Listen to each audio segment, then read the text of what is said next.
Call the April 25th Board of Education meeting in Monroe Township to order. Can we all rise for the Pledge of Allegiance?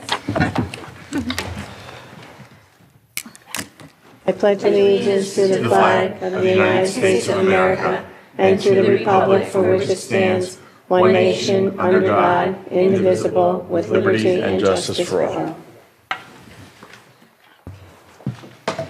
Roll call, Ms. Allen? Yes. Okay.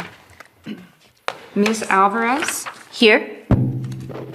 Ms. DePayne? Here. Ms. Forst? Here. Mr. Marazine? Here. Dr. Peck? Here. Mr. Pirro? Here. Ms. Ratner? Here. Ms. Sharma? Here. Mr. Tufano? Here. Mr. Zeichner? Yes. We have a quorum. In accordance with the provisions of the New Jersey Open Public Meetings Law, the Monroe Township Board of Education has caused notice of this meeting to be published, an electronic notice provided by having the date, time, and place thereof posted April 22nd, 2026, at all schools on the district website, Home News Tribune, and filed with the clerk of the municipality. Pursuant to S. 4654, a public notice specifying where Board of Education meeting notices are posted can be found on mycentraljersey.com. Thank you. You're welcome. In the closed session, whereas the Senator Byron M. Byer Open Public Meetings Act, NJSA 10:4-6, etc., the Act provides that the Monroe Township Board of Education may hold an executive session from which the public is excluded to discuss matters that are confidential or are one of the 9 subject matters listed in Section 12B of the Act. And whereas that the board hereby declares that discussion of the following subjects or subject will be made public at a time when the public's interest in disclosure is greater than any privacy or governmental interest being protected from disclosure. Now, therefore, be it resolved by the Monroe Township Board of Education that the board shall go into executive session to discuss the following items. Additional items may be determined and announced as needed. 1, pending or anticipated litigation and matters covered by the attorney-client privilege. 2, matters involving employees in terms of their employment and contract. And 3, HIB investigation involving students. Be it further resolved that said discussion may be disclosed to the public when reasons for discussing and acting upon it in closed session no longer exist. Action may be taken at any of the items stated above. Motion. Second.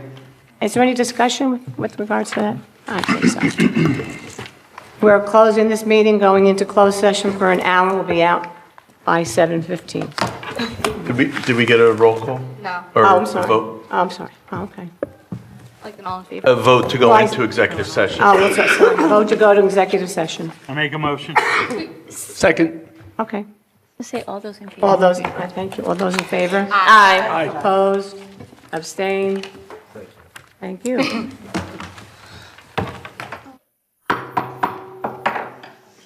Good evening, everyone. We're going to start back with our meeting.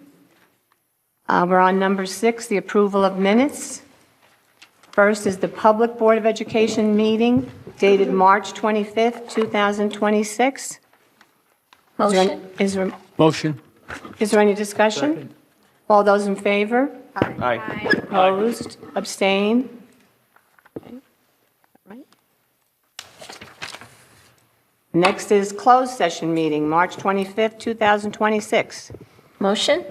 For a second? All those in favor? Aye. Aye. We have any discussion on any of these? Just there was a portion at that meeting that involved, like, that there was related to items that there were conflicts on. I just wanted to clarify that. Okay. Is that accurate? Okay. Was that directed I was towards me? the closed session in March. If I was trying to recall, because of the board doc issues, there is a portion of that meeting, the closed session, that was there were, like, I'll speak for myself, that I had a conflict on, I believe, but I just wanted to confirm that because we don't have the data. I would defer to Ms. Allen just because I don't have the minutes or the records of that meeting in front of me. I can just do it, but it wasn't just me, so I just wanted to ask before we voted. That was all. I don't have the minutes either with me. All right, I'll just recuse in I was going to on say, if you feel, safety, but, if you feel conflicted, just recuse, yes. okay, If you think you are. I mean, it's just safe that way. right, okay. Okay? So, There's no vote on this. It's either, so you don't, no, just, anybody have any discussion? Nope. Okay, so, we're on the minutes? uh-huh, We don't vote? no, not anymore. It was changed a few months ago.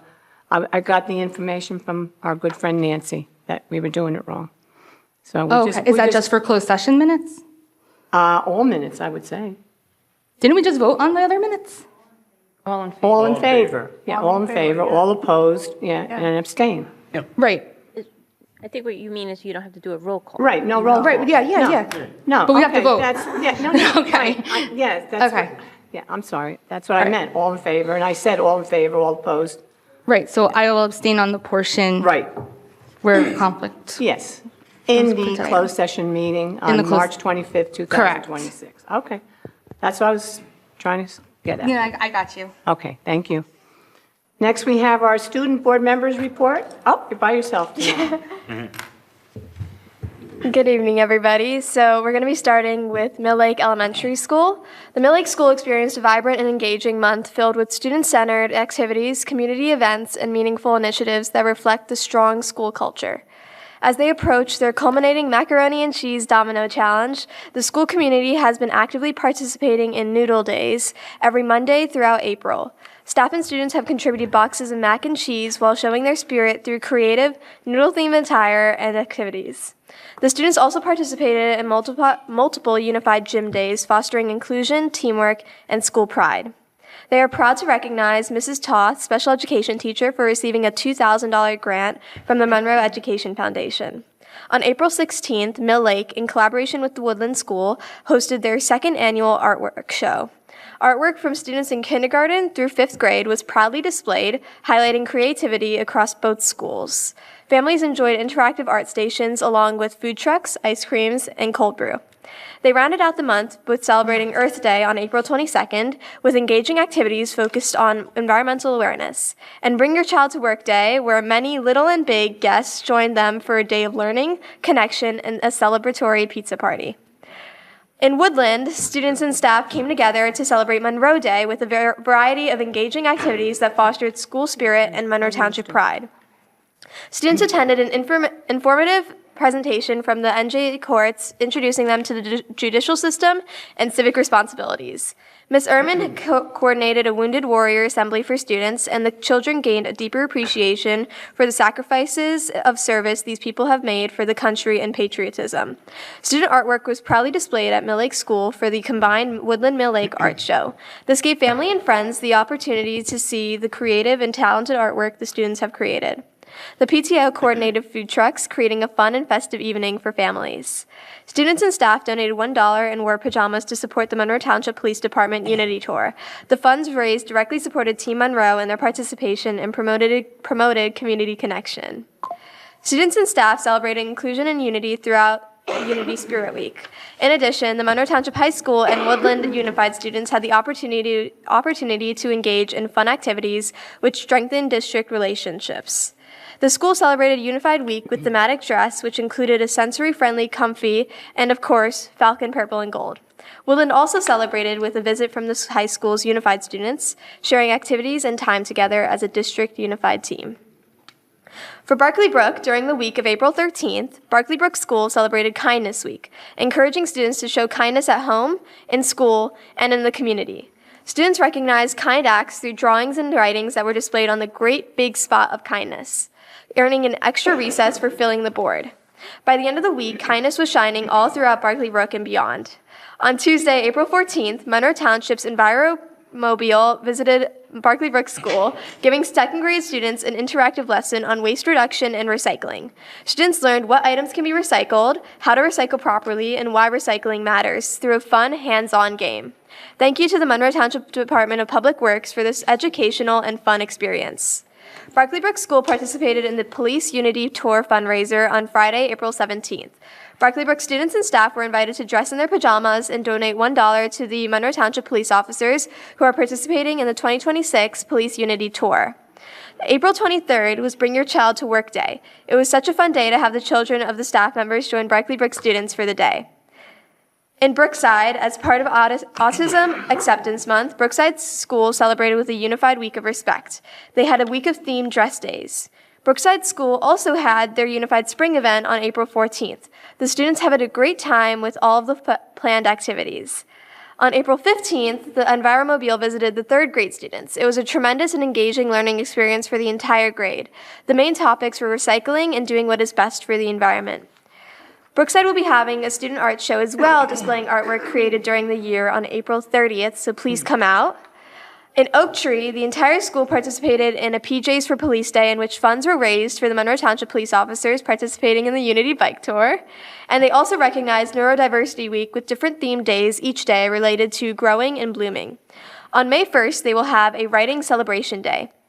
Connected to the executive function student goal, students will be writing about their superpower. Finished products will be framed and hung around this building, and every class will take a gallery walk to see how super they are. The week of May 4th, the classes will be participating in World Cup soccer tournaments. The amazing staff will be celebrated during Teacher Appreciation Week beginning May 4th. In Applegarth, the week following spring break, from April 6th through to April 10th, Applegarth celebrated Neurodiverse Universe Week. This special week focused on recognizing and appreciating the unique differences that make the students and staff special, while continuing to strengthen an inclusive and supportive school environment. On April 13th, students welcomed author Michael Rex for a special author visit. Mr. Rex shared his journey of becoming an author, spoke with students about the writing process, and demonstrated how he creates his illustrations, using Applegarth students as his artistic models. On April 17th, they held their third marking period Fish Pep Rally to celebrate students who demonstrated their fish characteristics throughout the marking period. Also, on April 17th, the Applegarth and Oak Tree PTA hosted Family Bingo Night. This event brought together students and families from both schools for an evening of fun, prizes, pizza, and community connection. From April 20th through the 24th, Applegarth participated in the district-wide Unified Week of Respect. On April 22nd, the Oak Tree and Applegarth PTA ran the school store at Applegarth. Students were excited to shop and make their own purchases, and the event was a great success thanks to the continued support of the PTA. Looking ahead, on April 30th, Applegarth will host its very first evening of reading, Reading Under the Stars. All families are invited to attend this family-friendly literacy event, which will include engaging reading activities designed to promote a love of literacy and strengthen homeschool connections. In the middle school, MTMS celebrated Unified Week of Respect from April 13th to the 16th as well, and their first ever esports team just wrapped up an amazing season, with one team finishing the season undefeated and having wins of 31-13 and 30-14. And another team coming in just as strong, ending the season with 3 straight wins, closing out with scores of 27-17 and 25-19. On April 9th, the middle school held its annual Avid Night, a night where parents of potential Avid students from 5th grades to the 7th grade are invited to learn about the Avid program and how to apply. On Monday, April 20th, the MTMS Purple, Gold, and Falcon Jazz ensembles were visited by the accomplished tenor saxophonist Jerry Weldon, thanks to an MEF grant. Mr. Weldon returned to spend another morning as a clinician working with our jazz ensembles to prepare them for their upcoming concerts. For the unfamiliar, Mr. Jerry Weldon is a tenor saxophonist noted for his involvement in various groups such as the Lionel Hampton Orchestra and Harry Connick's Jr. Big Band. On Thursday, April 23rd, MTMS hosted children of the staff for an annual Take Your Child to Work Day. The children participated in planned activities, and they had over 90 children of staff in attendance. And finally, in the high school, NJSLA testing is beginning, with both tomorrow and Wednesday being dedicated towards testing for the beginning half of the school day. The Monroe Township High School yearbook has been recognized as an award-winning yearbook design for the class of 2025 and is featured on the Justin's website as a best of. A special congratulations to Dakota Benetati, a junior who competed in the Junior Olympics this year and took home gold in the 25-meter sport pistol event. Last week was the Unified Week of Respect, and students enjoyed expressing school spirit through sports days and comfy days. This is also a notice that for seniors and juniors to be allowed to attend their respective proms, they must also be present for that school day. A Monroe Township High School team took home third place in a national robotics competition for Lockheed Martin in Morristown, New Jersey. Congratulations to the entire team. And last month, the History Club was able to be given a private educational experience at the 9/11 memorials, gaining insights into a tragic moment in our history. This Friday is decision day for our high school seniors. The school is celebrating with them, hosting a day of fun events and picture opportunities for everyone to celebrate their incredible achievements past these high school doors. Thank you. Thank you. Always thank you for your thorough reporting of all the schools in this district. Thank you. And by yourself tonight. You did a great job. Yes, thank you. Okay. Before the presentations, I need someone on the board to make a motion to open the public hearing regarding the public. Motion. Is there a second? I'll second. All those in favor? Aye. Budget presentation, yes. That's what I said. Budget presentation first. Okay. Are we okay with that? All in favor? Okay, the budget presentation will be made right now. Thank you, Mr. Payne. So this is the 26-27 budget presentation. We are going to highlight and share some of the information we shared last month. So we just want to start, as we always do, thanking the board and the Finance Committee for their support in the development and programming that we continue to offer in the district. As we do with everything, the budget is grounded in our mission and vision, and all of the focus and areas, priorities that we have as we move towards concluding this year and looking ahead towards our strategic plan goals, as well as any short-term goals we have aligned with that. Here's a highlight of our, for some reason the clicker is multiple clicking.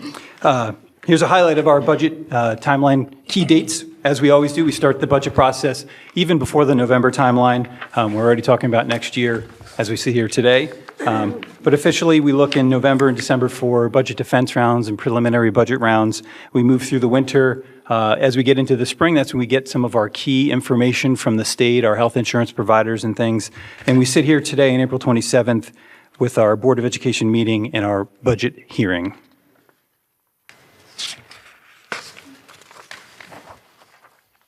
There we go.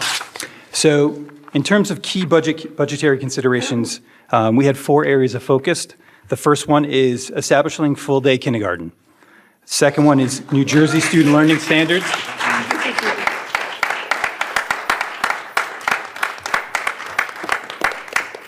The second one is the New Jersey student learning standards. The third one is maintaining programs, including our student-teacher ratio. And then the fourth area is addressing our aging facilities. Even though we sit in this building, this is one of our newest buildings in the entire district, we are coming up on some key thresholds, including this building, in our core facilities and our core operational areas. So one thing we want to stay on top of is our aging facilities, and not just catching up with what we need to address, but staying on the front end of what we are looking at in terms of even this in Oak Tree School, as we always talk about. When we look at them, they look shiny and brand new, and that's a testament to our facilities team.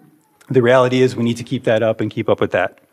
Before I go to the next slide, I just want to highlight a few things. So we did embed full-day kindergarten in this budget. As I spoke to last month, the long-term impact relative to where we stand today and moving forward really revolves around one reoccurring expense, which is the support staff addition. So we're looking at about $65,000, $66,000 in support staff. Everything else is covered in either a one-time cost for classroom setup, so basically adjusting the size of the desks. Many of the facilities we have, we can adjust literally, with screws. But where we can't do that, we do have to purchase some additional materials. There's some teacher's guides we need to get in terms of textbooks and supplies as we flip some of these classrooms from an older elementary classroom to a kindergarten classroom. And this is all coming together at the right time. If you asked us probably 18 months ago, we'd be having a different conversation, and we were at the time. And even multiple years ago, we were looking at a totally different trajectory in terms of our enrollment, and space was the number one issue. And we have moved forward this fall with a design study to address space if we end up trending in that path. And that does involve a referendum at some point down the road if we head down that path. But again, until this fall into the winter time, the big question was always, how much is it going to cost us to do these projects? Well, we have a starting point for that.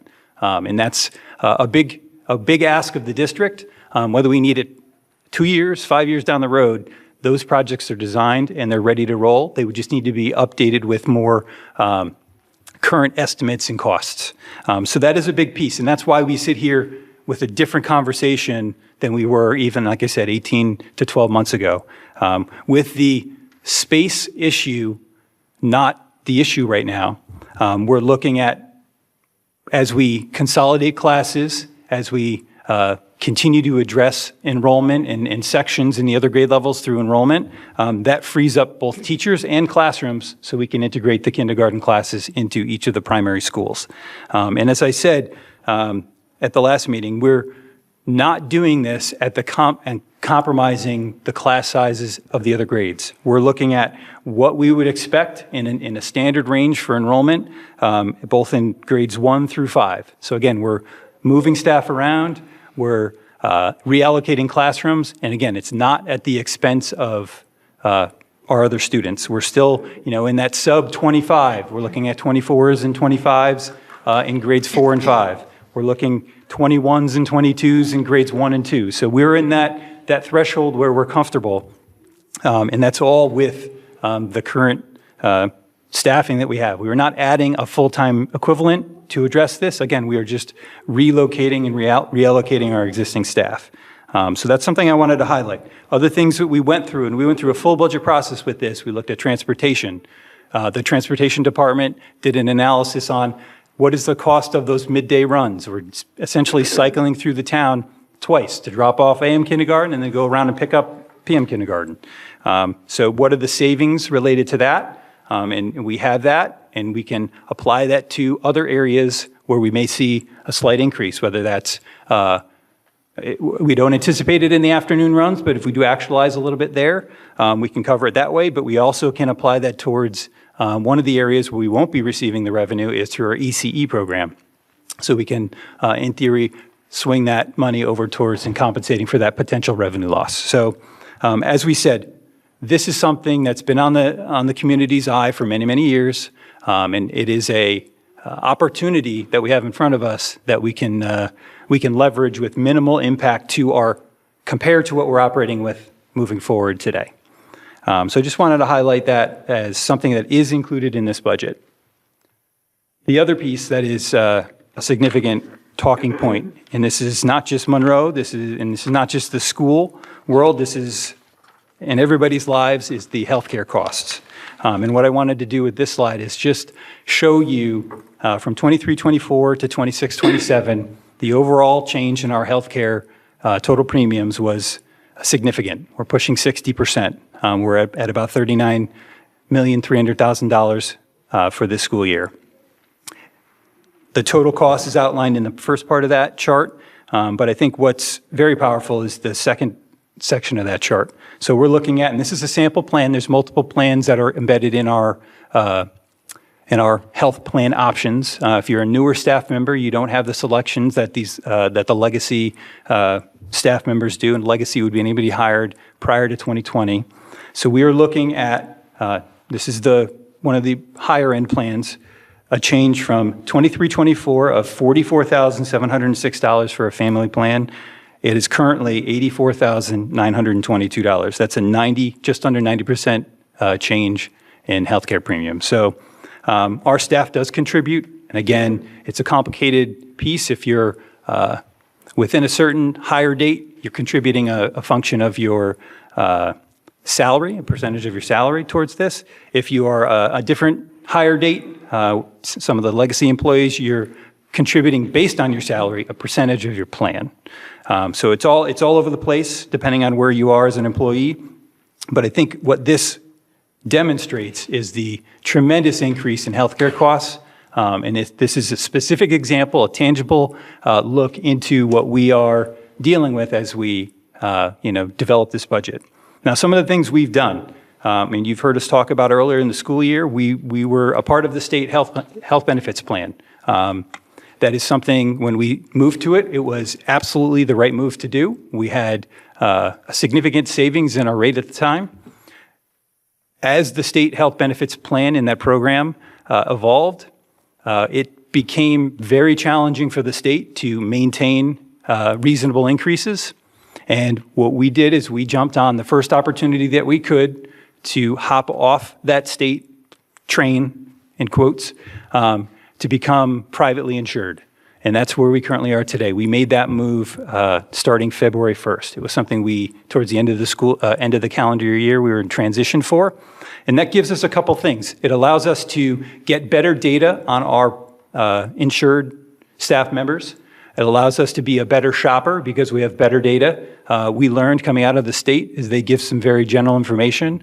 And when we go shopping, when we go for quotes, that doesn't benefit us because if we have some high claims, they look at high claims all the same. They don't look at them as a one-time claim, they look at them as lifetime claims. So by getting better data, both on the prescription side and the healthcare side, we will be able to continue to search and seek out more competitive rates. And that is one of the, I guess, key reasons that we were able to get out of the state plan. We also see lower projected increases moving forward now that we're out of the state plan. If you watch the news, the state employees health benefits plan, they're speaking of even higher increases than they were projecting in the fall. And that's because as districts like us leave, it leaves higher risk districts left over in that plan, and they need to raise their rates to compensate for those payouts. So that's a long-winded version of basically saying healthcare is one of the number one issues that we're dealing with, and we have a plan, and we continue to work with all of our staff to be a healthier, be a more proactive coming out of COVID. We know a lot of this healthcare increases are delayed treatment. So you know maybe you would have caught something, and if you skip a doctor's appointment, now you're a little later in your progression, and this is a symptom of a bunch of factors. So we. Like I said, we're being proactive, and one thing I was just mentioning to the board members as we were, getting ready for the meeting is today starts a district-wide step challenge. So it sounds simple, but it's something that the entire district, and it's voluntary, but we're all being a part of, and it's for the next month. The buildings are competing for the highest average steps within the building. So we're getting up, we're moving, and this is coming from our staff. This is our staff wanting to be healthy. This is our staff wanting to take a proactive approach at, controlling our healthcare. And again, that's a small piece, but that is something that, we are working towards trying to get a handle on this. And we'd ask for the public's help and whatever you can do to help both your employers and us advocate for some sort of healthcare reform. And at this point, I'm going to kick it over to Ms. Allen to continue the presentation. Okay, so many thanks to all involved in this process, which takes so many months of collaboration. Ms. Rupa, Ms. Tagliaferra, the entire business office, the directors, supervisors, principals, vice principals, principal secretaries, and many others. And thank you to the board for your support throughout this entire process. So the first slide we're going to discuss is where the money comes from to support our budget, broken down by fund. So this represents our total budget. So please note that these are the same amounts that we reported in our budget presentation last month, but in just a different format to show each fund. So there are three separate self-balancing funds: the general fund, the special revenue fund, and the debt service fund. The enterprise funds and capital project funds are not considered budgetary funds and accordingly are not included as per the NJDOE. As I've mentioned before, we must be comfortable and certain of our projected revenues to cover our expenditures. Overstating revenue that we are not comfortable with while paying actual expenditures will lead to a deficit. Relying on one-time revenues will lead to a deficit. Revenues drive appropriations. We cannot appropriate more than our projected revenues. And if revenues fall short or we have unexpected or increased costs, we cannot come back mid-year and ask for more money to cover for a deficit.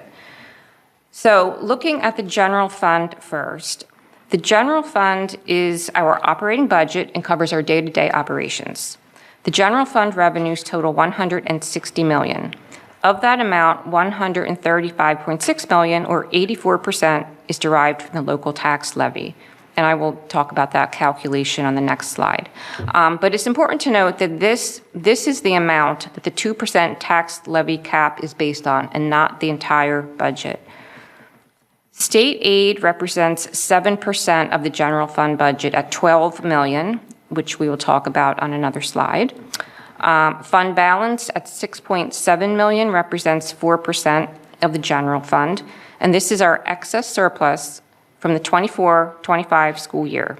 It is certified by the auditor and is statutorily required to be included as a revenue source in the 26-27 budget.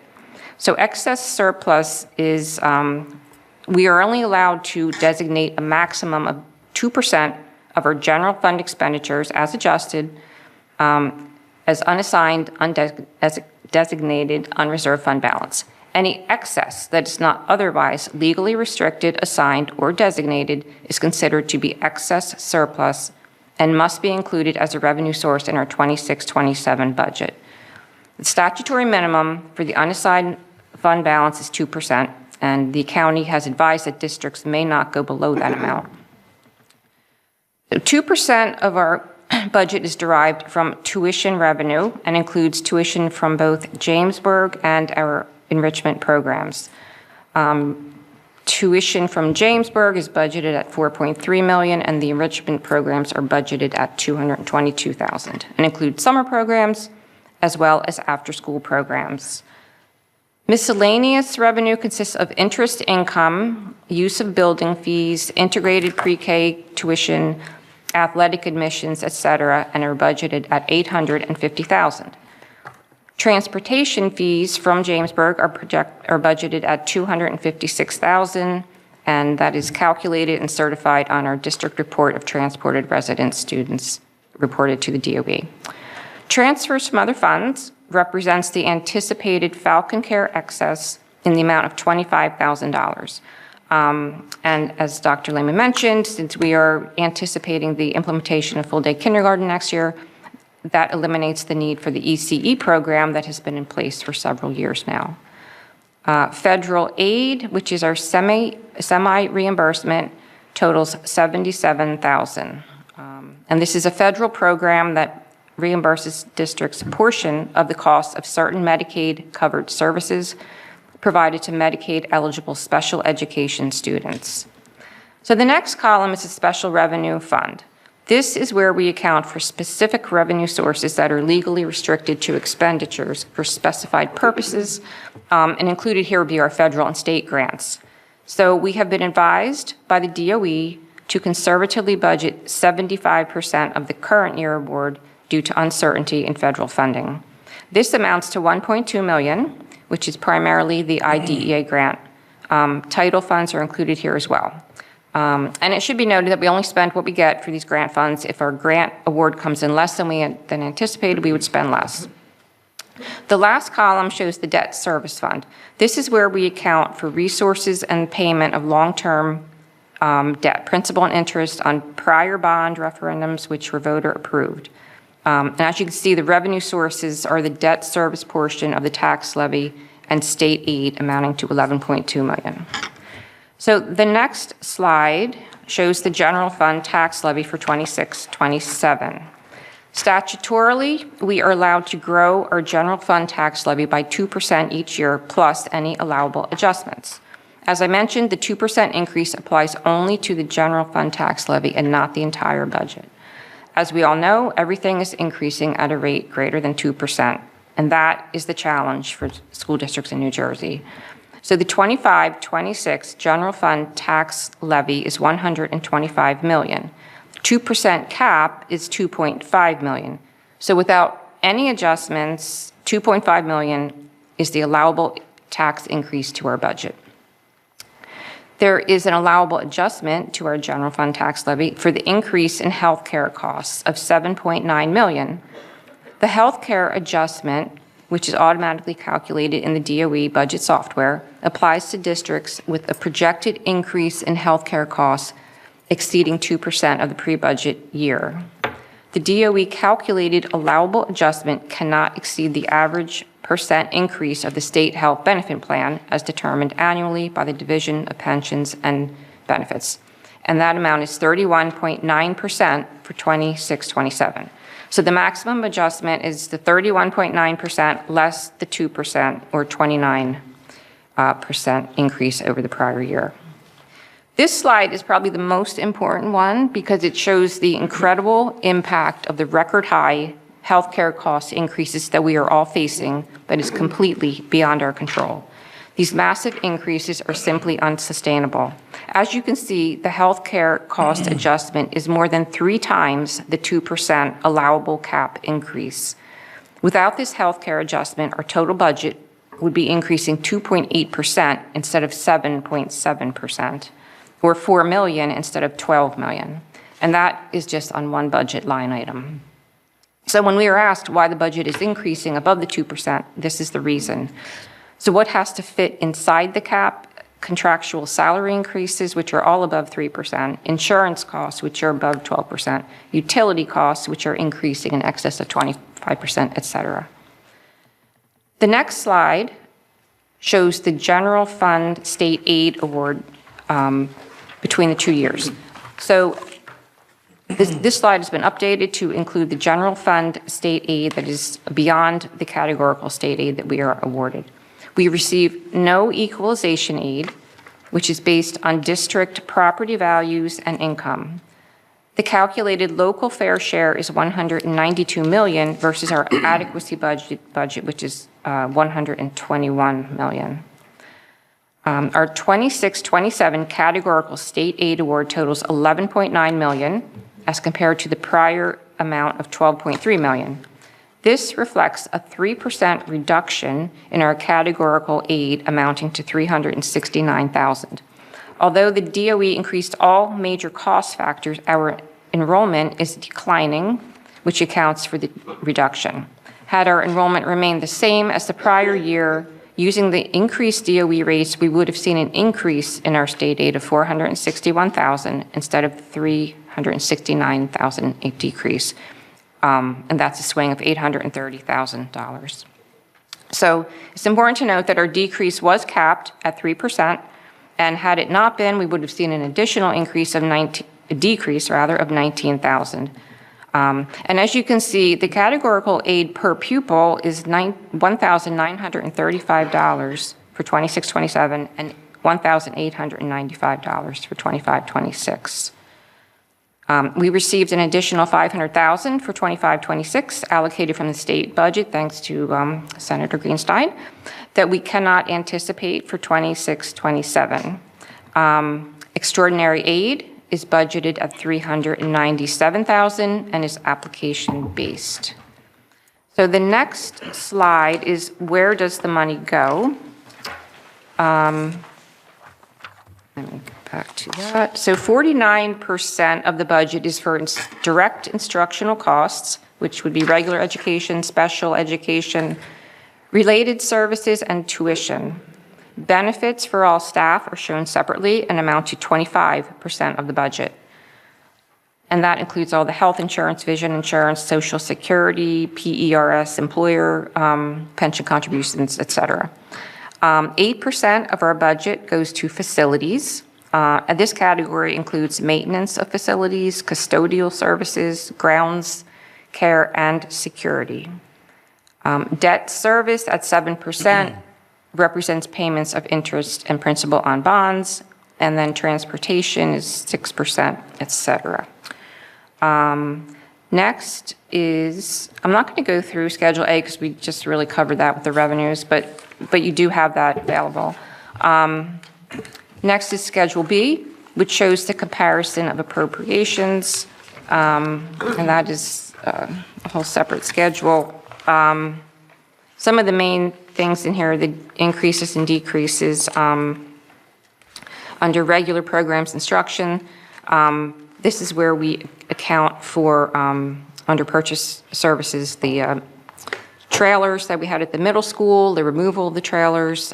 We have in there lease purchase of all the equipment, instructional equipment, including technology, and different furniture and equipment.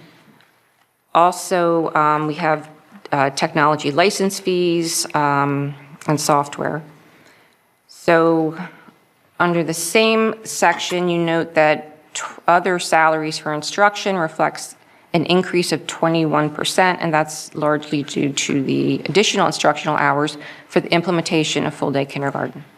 The next section, special education, basic skills, bilingual, are pretty consistent and are driven by student needs. And at this time, we are reviewing programs and may be able to consolidate based on enrollment. And we are also looking at a new autism class as well.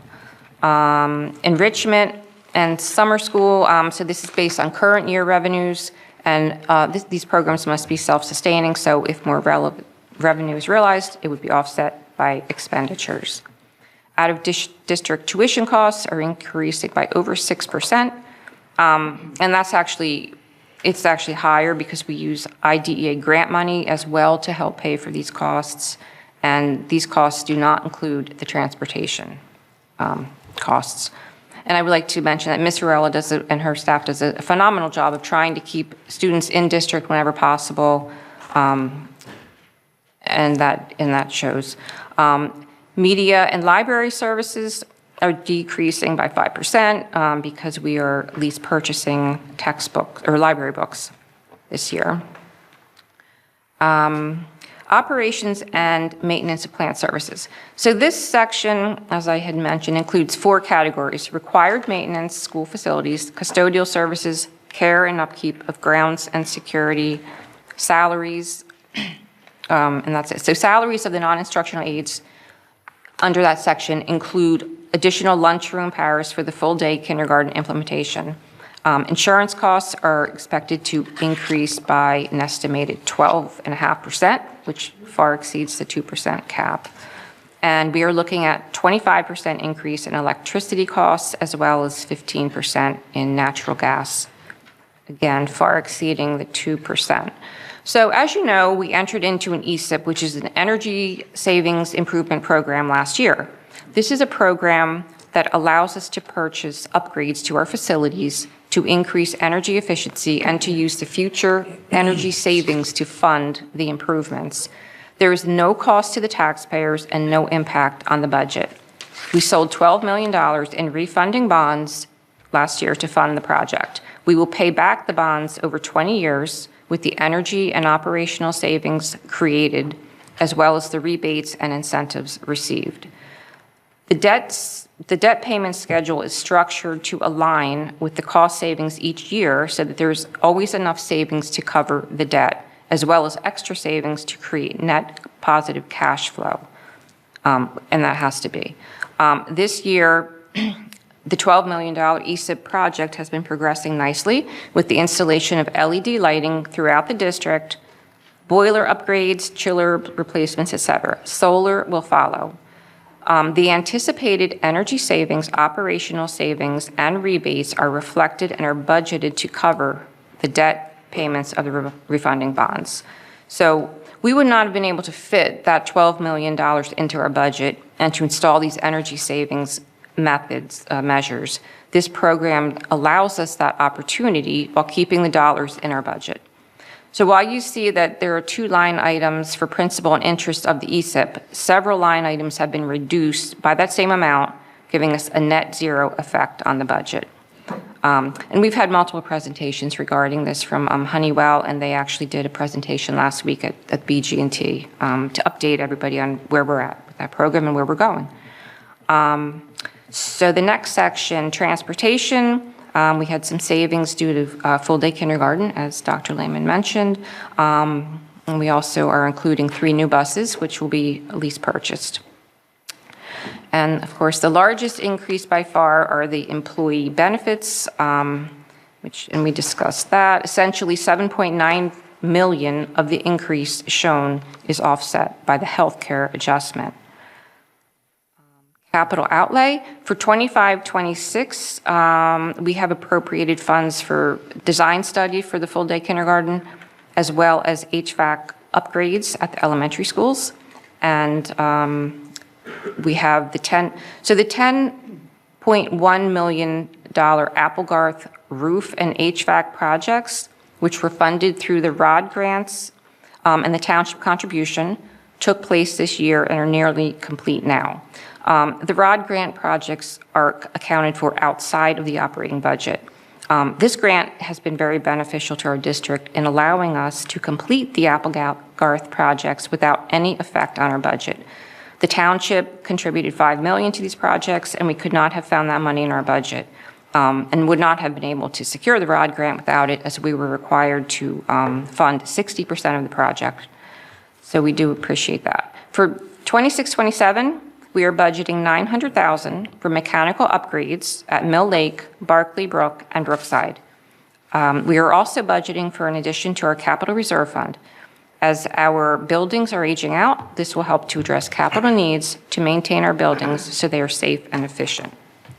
So the next slide is a one-page summary of the budget by major category for Mr. Valentine. So there is, by statute, revenues must equal appropriations in each fund. The budget will not be approved if each of these funds are not in balance. And there is no profit or loss in a school budget. The next slide shows the tax rate impact. Without the healthcare adjustment, there would be a 2.19% increase to the tax rate, or $113 on an average assessed valuation of $336,000. The tax rate increase on just the healthcare loan is 2.95%, or $152 on an average assessed home. The combined tax rate increase is 5.14%, or $265. The tentative tax rate would be 1.61 as compared to the current tax rate of 1.53. The tax increase is based on ratables and tax levy. The ratables have increased 0.61% this year. Last year, the ratables increased 0.91%. The year before, the increase was 500% higher at 3.04%. If we had realized that same percentage increase in ratables again this year, the tax rate increase for the year would have been 2.6%, or $138 for the average assessed valuation. And that's a difference of $128. So you can see ratables have a big impact on the tax rate. So in summary, we are proposing a budget that will provide for all contractual salary and benefit obligations, safety of students and staff, maintain current programs, maintain staff, instructional resources, staff professional development, meet all state and federal special education requirements, replace buses in accordance with the retirement schedule, the planned capital improvements, all student transportation, including courtesy busing and athletics, increase capital reserve, and establish full-day kindergarten. And again, we would all like to thank everybody who contributed to developing this budget. Thank you so much, Ms. Allen You're and welcome. Dr. Lehman, for your reports. The next, yes, I'm sorry, yes. We have questions, right? Yeah, you can, public has to go next to. I have a question for Dr. Lehman. Dr. Lehman, the state has mandated kindergarten, correct? Yes. Okay, so let's just say hypothetically, everybody here voted no for this budget. We still have to figure out how we're going to put kindergarten in this district, correct? Yes, and it doesn't have to happen for next year. So I got to say, this line here, where does the money come from? We have a local tax levy of $136 million. State aid is $12 million, which is absolutely, we all can agree on this, that $12 million of state aid is absolutely horrendous for the money that we shell out as a township to all the other districts as well. We have groups led by this wonderful woman here, that call Trenton, fight with Trenton, we need funding. This unfortunately, this budget sends a message to Trenton that, hey, we don't need your money. We're just going to hit this township, the residents, all the senior citizens with a huge, it's, an assessed value of $300,000, but most houses, let's face it, in this town are not $300,000. They're between $7, $8 million, $2 million. That's a huge tax increase. It's $1,000 a month on average, $1,000 a year on average. It's assessed value. Assessed value. So Not actual. it's an average tax increase, let's say $600. That's a big tax increase. But my point is, the message that we're sending to Trenton by approving this budget tonight is that we don't need money from you. We can just shovel it off to our taxpayers and they'll foot the bill. And we should just abolish that group of yours, because the committee of yours, because we're not getting anywhere with it. We're just going to keep shoveling the expense to the taxpayers. Now, I've been an advocate of kindergarten since I got on this board. Nobody can deny that. Some people on Facebook try to deny it, but Steve Ryback, he fought hard for kindergarten. We went for referendum for kindergarten and failed. And now the state, King Murphy, has told us we have to have kindergarten, which I'm happy for that, believe it or not. But we're really sending a clear message to Trenton that we don't need your funding. We're going to just shovel it off to the taxpayer and they'll foot the bill. And I think it's the wrong move. We have a lot of districts in this state that have fought back. They've said, no, we can't do this increase. A 60% increase to health care coverage. There should be people with signs and pitchforks and torches outside protesting in front of Trenton right now. 60% increase? That's not even reasonable. It's insane. And nobody's protesting. We're just going to take all these expenses and shove them right to the taxpayer. I personally don't think it's fair, and that's just my opinion. Does anyone else would like to speak? Yes. So feedback. I just wanted to thank Ms. Allen and Dr. Lehman for the presentation. And I also did want to thank you both for taking the multiple times and speaking with me over the last month to answer my questions about the budget. I'm just someone who I like to look at the data, I like to understand the data. And so I really do appreciate that. And I think that it's important, as board members, to remember, we serve two main functions, right? We represent the concerns of our taxpayers and residents, and we need to support the needs of our students and staff. And it's definitely hard sometimes to balance those two things because they don't always work together. And so while this year's budget's maintaining most of what we have, I've really heard two big themes from our community.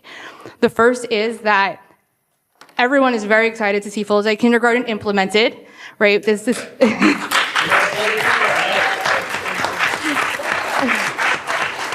I like the applause, but I wasn't going for it. And then the second one is that our tax rate is increasing at an alarming rate, which will create a financial strain for a lot of people, which, as we know, really has very little to do with a lot of the decisions that we as a district or a board are making. But it is something that I feel we need to, just discuss a little bit. And I think it's actually really good that community members are paying attention and asking questions. And I just want to make sure that they're getting correct information. I've heard a lot of interesting things. I actually read somewhere where they asked board members to take a pay cut. I'll gladly cut my pay by 50%. But, I think that, I will say, as a board member, I'm always going to support giving students and staff what they need in order to be successful. I've, like Mr. Trufano, and I think like most of us up here, we've all been vocal advocates for wanting full-day kindergarten. I don't want to say that that's not been a thing. And I'm very excited about that. But I also know in governance too, we talk about what our financial responsibilities are. It's balancing educational needs of the students with taxpayers' ability to pay and overseeing financial management of the district, understanding the proposed budget implications, and just assisting in explaining the budget to the public in accordance with our policies. And that's really why I'm asking a few of the questions I am today. And I only have a couple, and actually Ms. Allen covered one of mine already, which was the readable. So I appreciate that because I think that's important important for people to understand that that's another huge impact that we've had. So I think I have maybe 3 questions now. My first is the $6.7 million in excess surplus that we have listed as a source of revenue. First of all, I want to congratulate the district and you guys and the administration for putting a lot of cost-saving measures in place so that we do end up in that position. But what can these funds be used for? And like, what can they not be used for when we put them in there? How does that work?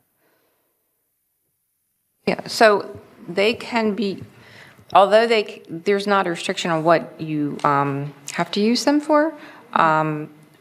If, like, for us, this is a greater amount than we have had in the past. So that's why we are applying some of it to the capital reserve, because we don't want to rely on that for something like a normal recurring expenditure in our budget. But you're not restricted to what you can and can't use it on. And you can it as you need to, yeah. Okay. And then like understanding if we had a flat budget, there was no increase, right? It would mean devastation for our school district, which is not something I'd ever support. But I know that we do have more going to capital improvements, capital outlay, capital reserve than we have in the past. So I guess knowing that it is important and smart for us to build up our capital reserve, right? We should have an emergency fund. We have facilities that are old and we're a large district. But because we've had this high surplus this year, which is double what we've had last year, which was double the year before, and we're also financing a lot of these capital projects through the ROD grants and through ESIP. Would there have been a possibility in the budget where we could have reduced that amount by a very small amount for that appropriation without affecting any programs or staff? And what impact would that have had on the tax rate if we were to reduce it by $1 million, let's say? So instead of $3 million, we put 2 or anything like that. So $1 million reduction would be $19 a year, or $19 a year difference if we were to reduce it. So instead of 265, it's 245. Okay. So it's really, even if we were to reduce that amount, it's not nothing, right? Every amount we can save is something, but it's not having a huge impact on there if we were to do that. Yep. Okay. The third question I had on here was about ratables, which you already covered. So I did just want to get some of that clarified because I do think that it's important for people to understand some of this stuff. And I wanted to thank both of you again for answering all of the questions. Okay. Are there any more questions? Mr. Piro? Yeah, I agree with Mr. Fenn on the state aid, 1,000%. We should get more. My issue is, though, is this budget doesn't pass, it's going to affect a lot of things. No kindergarten. We'll probably lose some teacher staff. May have to cut some programs. Am I correct? Revenue has to equate expenditures. So it would be the decisions of the administration and/or directives from the board if we needed to make changes to what was presented tonight, where that would come from. And that certainly our expenditures, our program staffing, because we're required to do the healthcare benefits and things like that. So my point is that I agree that we definitely should get more state aid. But if you vote no on this, then I feel like you're only hurting the kids. And you're going to make it no kindergarten. We may lose programs. I mean, people got to vote the way they feel. I have 3 kids that went through the system. My youngest graduates college next week, and it's a phenomenal school district. And if my taxes got to go up a little bit, then I got to go up a little bit. I'm willing to pay that extra money. So I just think that it's very important. We've wanted full-day kindergarten forever. Everybody here has wanted it, and I can't see if a no vote spites the children. That's all I can say.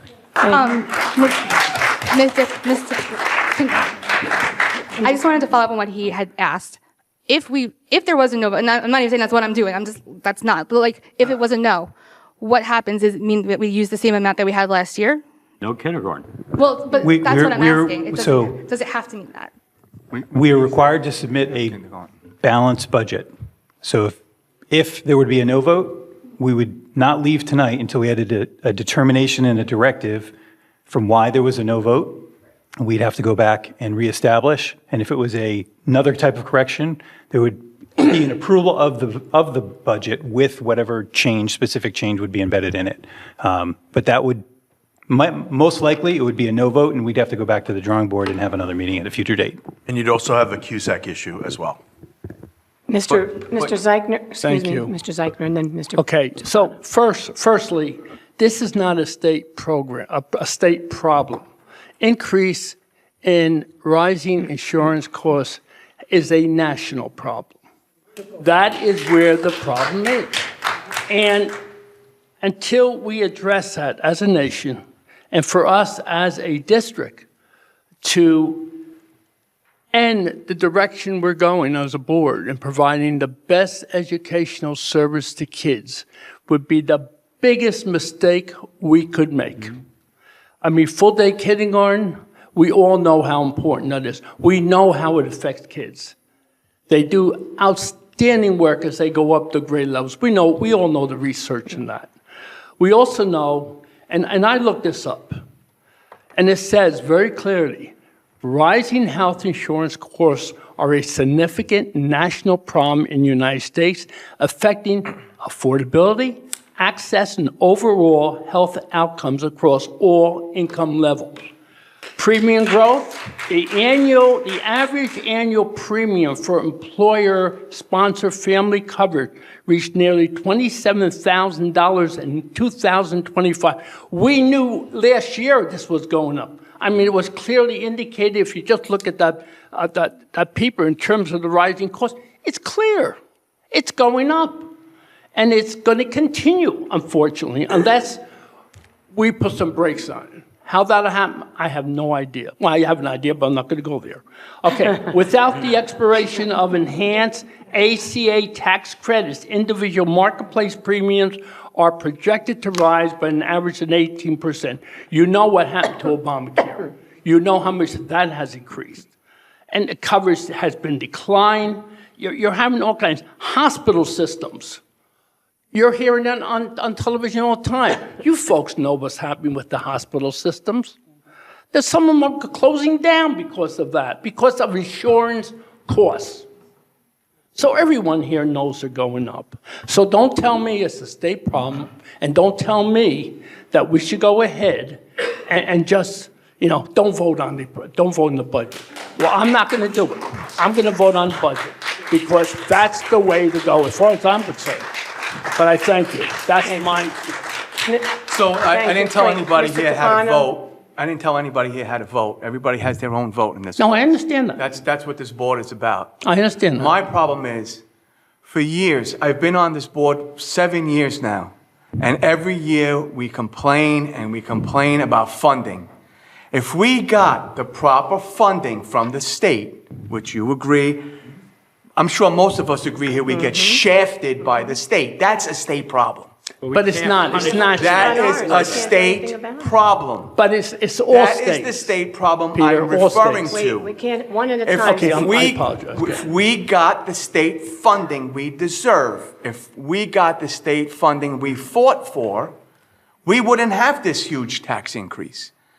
We're spending 80% of our money for other districts to exist, not ours. That is insanity. Our hard-earned money, our hard-earned money is going to other districts, not ours. Now we're asked to increase our costs for our own district, but most of the money's going out of district from the state. So it's a state problem, Charlie. Correct. It's a state problem. It's a funding formula problem that nobody's addressing because our guilt to help our children, and people are reporting, and I understand. I had 4 kids that went through this system. I still have a kid in this system, a special needs child. I understand that this school district is phenomenal. The staff here, everybody here is phenomenal. Right down to the security, to the staff that cleans this school and takes care of this. They're all excellent people. Nobody is going to guilt me into voting no. I'm not voting no because I don't want kids to advance and be great. I'm voting no because if we don't fight the system is going to eat us alive. Next year, when the prices go up another 70%, 80%, and we're up at, in 10 years, what are we looking at? $50,000 property tax? $50,000? We have to fight somehow. And the only thing we have to fight is to vote no on a budget, in my opinion. That's the only way we're going to send a clear message to Trenton, like other districts have done. They voted no on their budgets, and then Trenton says, wait, all these schools can't afford to open their schools anymore. We got to change the funding formula. Otherwise, they're just going to keep doing whatever they want to do and not fund us because we keep shoving it onto the taxpayers. At what point is it unaffordable to live in this town? At what point? Do we wait till taxes increase $20,000 more a year? And then we say, oh, we're going to fight Trenton?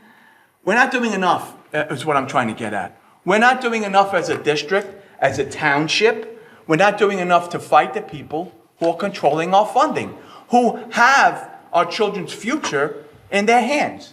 We're not fighting them. We just keep letting them get away with it.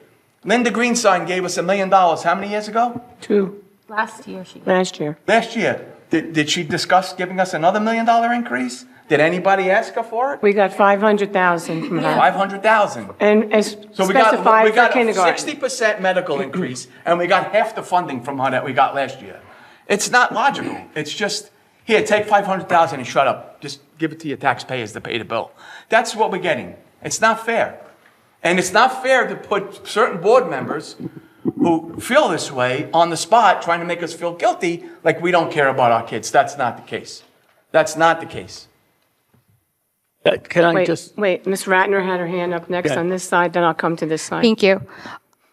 I get it. I understand healthcare is out of our control. I get all these things. I get your frustration.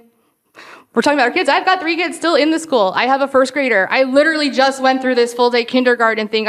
All 3 of my children went through ECE. It's a phenomenal program. But yeah, it really was not right that we would have to pay for kindergarten when all of these other districts were not requiring that. I'm 100% on board with that. And, as I've said way too many times to Dr. Lehman and Ms. Allen over the last couple of weeks, any cuts that would involve reducing what we're giving to our students or eliminating full day kindergarten are things I would never agree to. And I'm planning to vote yes. Like I can tell you that, like you'll all find out later, but I'm still planning to support this budget either way. But my question was just knowing that we've had this excess amount, is there no possibility of any reductions in our appropriations without affecting all of those things just to slightly ease the burden? If the answer is no, and this is why, then that's the only, that's all we need to know. If we're going to have to cut teachers, we're going to have to cut full day kindergarten, we're going to have to go to pay to play, things like that. I don't need to ask anything else, but that is my question. Are there any cuts that can be made that would not impact those things because of the additional surplus that we've had? Are you asking? Are you asking? So revenues have to equal expenditures. Right. So if we reduce revenue, we're going to reduce expenditures. Right. So the board can direct us to do whatever they want us to do. We would have to implement that directive. But as we stand right now, our budget is as recommended. I think, Pete, did you have? Mr. Mersey and I was going from one side to the other, but Mr. Marazine, go ahead. First, I want to just say thank you, Dr. Lehman and Ms. Allen, for your work on the budget. You did a great job. Despite the nonsense on social media, one of the things that I ran on was implementing full-day kindergarten. So, I think congratulations goes to you guys. That being said, the problem obviously is the healthcare, and maybe instead of harping on what is ultimately going to pass, unfortunately I can't vote due to a board members' actions, and I spoke with Mr. Weiss, and he told me to recuse. It was his opinion to recuse to be safe, on the safe side. So that's what I'm going to do. I'm going to follow the attorney's advice. Otherwise, it would have been a yes. But is there a plan maybe in the future so that we can maybe come up, because it seems like from being new on the board, this healthcare thing, it was like a surprise, like, oh, wow. So is there something that we can do, and is that going to be something that we can work on for this year so that we don't have this crazy healthcare increase next year? I mean, we might have an increase, but is there a way that we can plan ahead on this? If I can just be, I hate to burst anybody's bubble, but Mr. Marazine, every indication from the healthcare brokers generally for school districts this year is that we can expect a similar increase next year, unfortunately.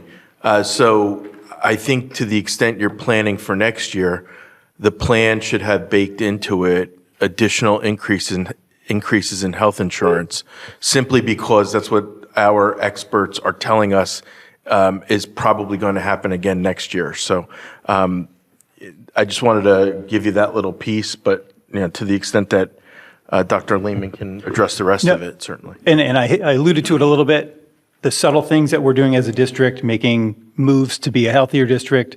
There's incentives for staff members to check off boxes in terms of their annual physicals and things. We're doing our step challenges. We, being out of the state plan, are gathering better data on ourselves as a district, which makes us, like I said, a better client that we can now shop around. So where we may be looking at certain increases, if we can find the same plan at a cheaper rate with a different provider, then we do that every time we can. And that's where we're setting ourselves up for it.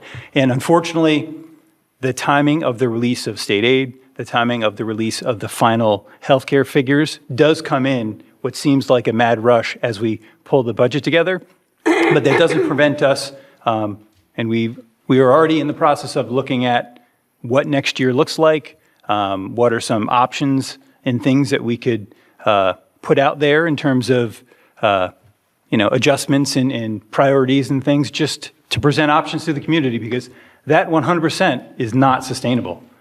No. Year over year over year is not sustainable.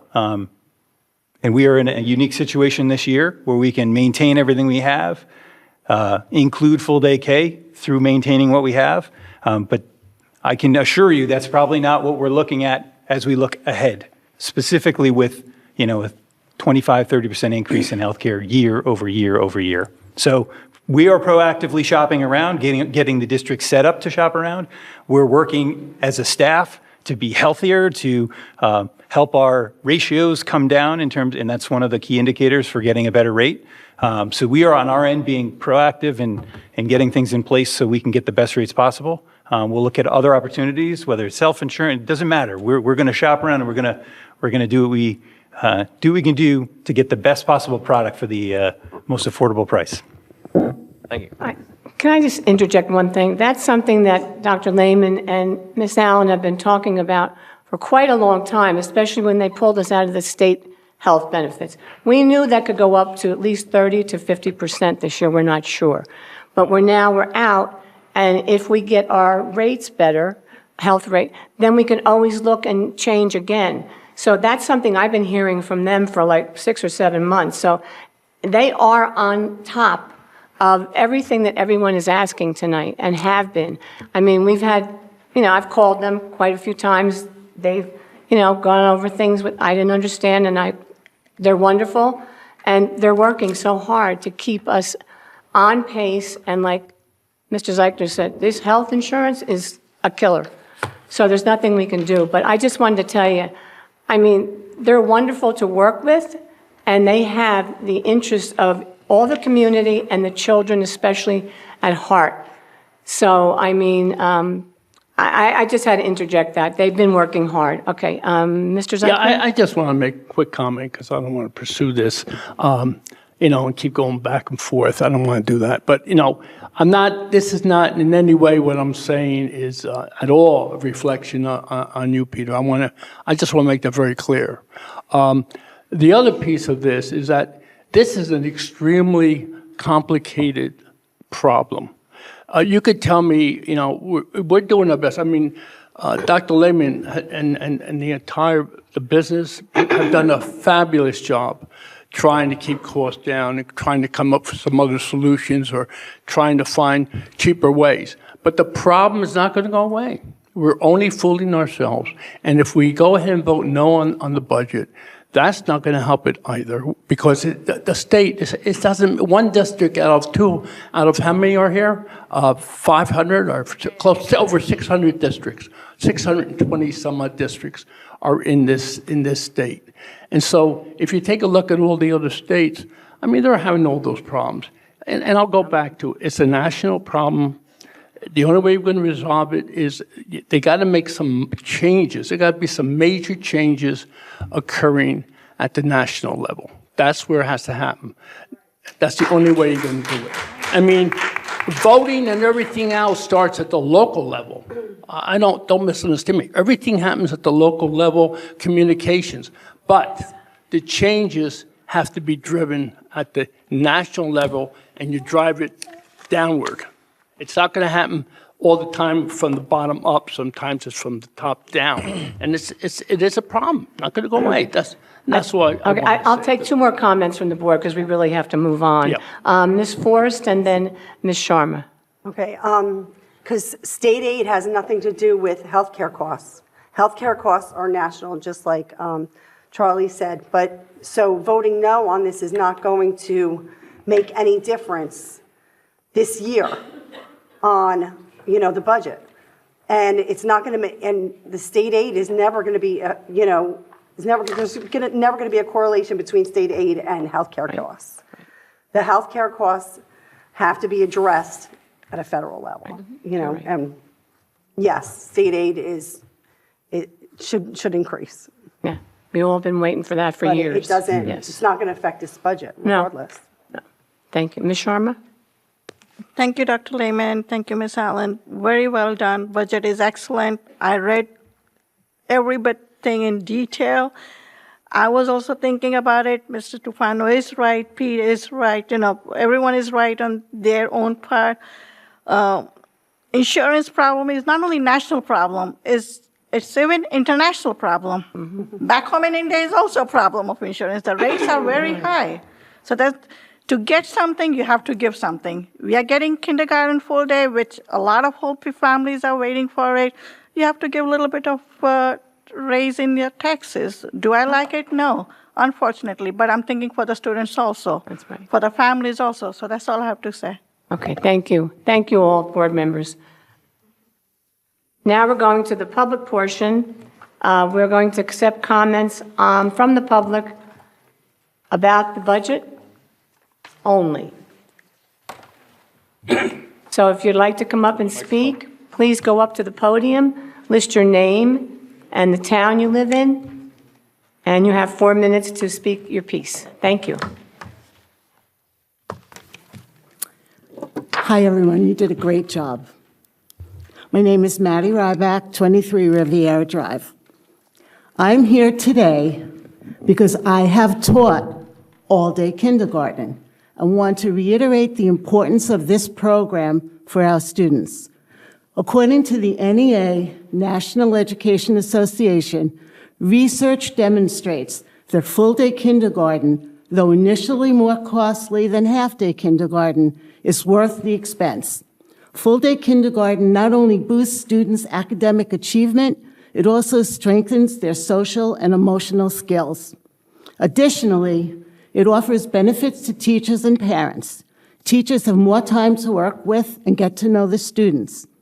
Longitudinal data demonstrates that children in full-day classes show greater reading and mathematics achievement gains than those in half-day classes. In one Indiana district, for example, students who attended full-day kindergarten received significantly higher basic skill test scores in 3rd, 5th, and 7th grades than students who only attended half-day or did not attend kindergarten at all. A full day of learning offers several social and emotional benefits to kindergartners. They have more time to focus and reflect on activities, and they have more time to transition between activities. In a study evaluating teachers' views on a full-day kindergarten, teachers reported a number of benefits for themselves as well as children and parents. Having more time made kindergarten less stressful and frustrating for children because they had time to develop interests and activities more fully. My own experience puts an exclamation point on the findings I just reported. I could go on, but I'm here to say please support all-day kindergarten in the budget. I realize the community is overtaxed, burdened with rising costs in everyday life, but our children should not be deprived of the most valuable aspect of their lives, education. And I just need to add one thing. So my name is Maddie Ryback, and yes, my husband, Stephen Ryback, was a member of the Monroe Township BOE and even president. But for those who know me, I am my own person and fight for things I believe in. No trash talk on Facebook groups will ever prevent me from expressing my own opinion. As a matter of fact, nasty comments about people rather than debating an issue shows the inability to discuss the issue at hand. Thank you very much.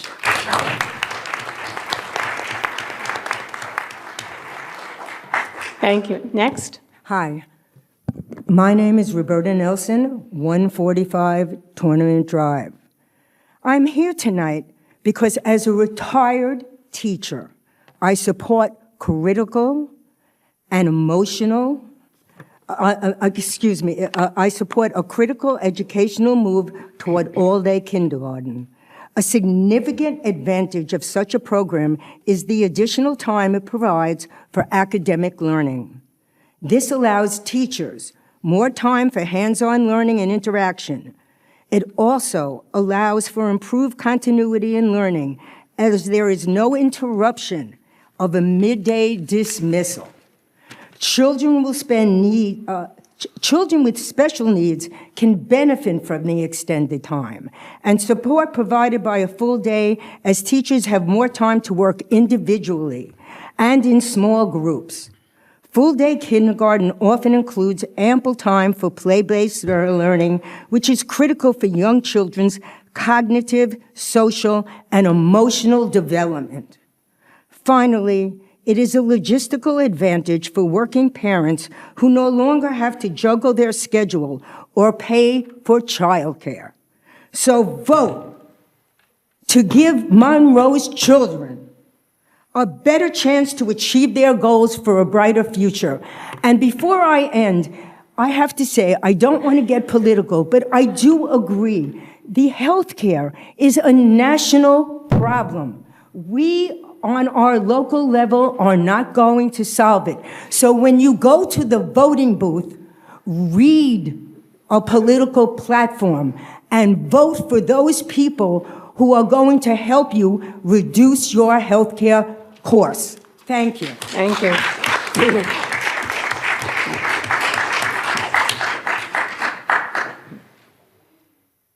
Hi, everyone. My name is Harshav. I live at 1412 Tavern.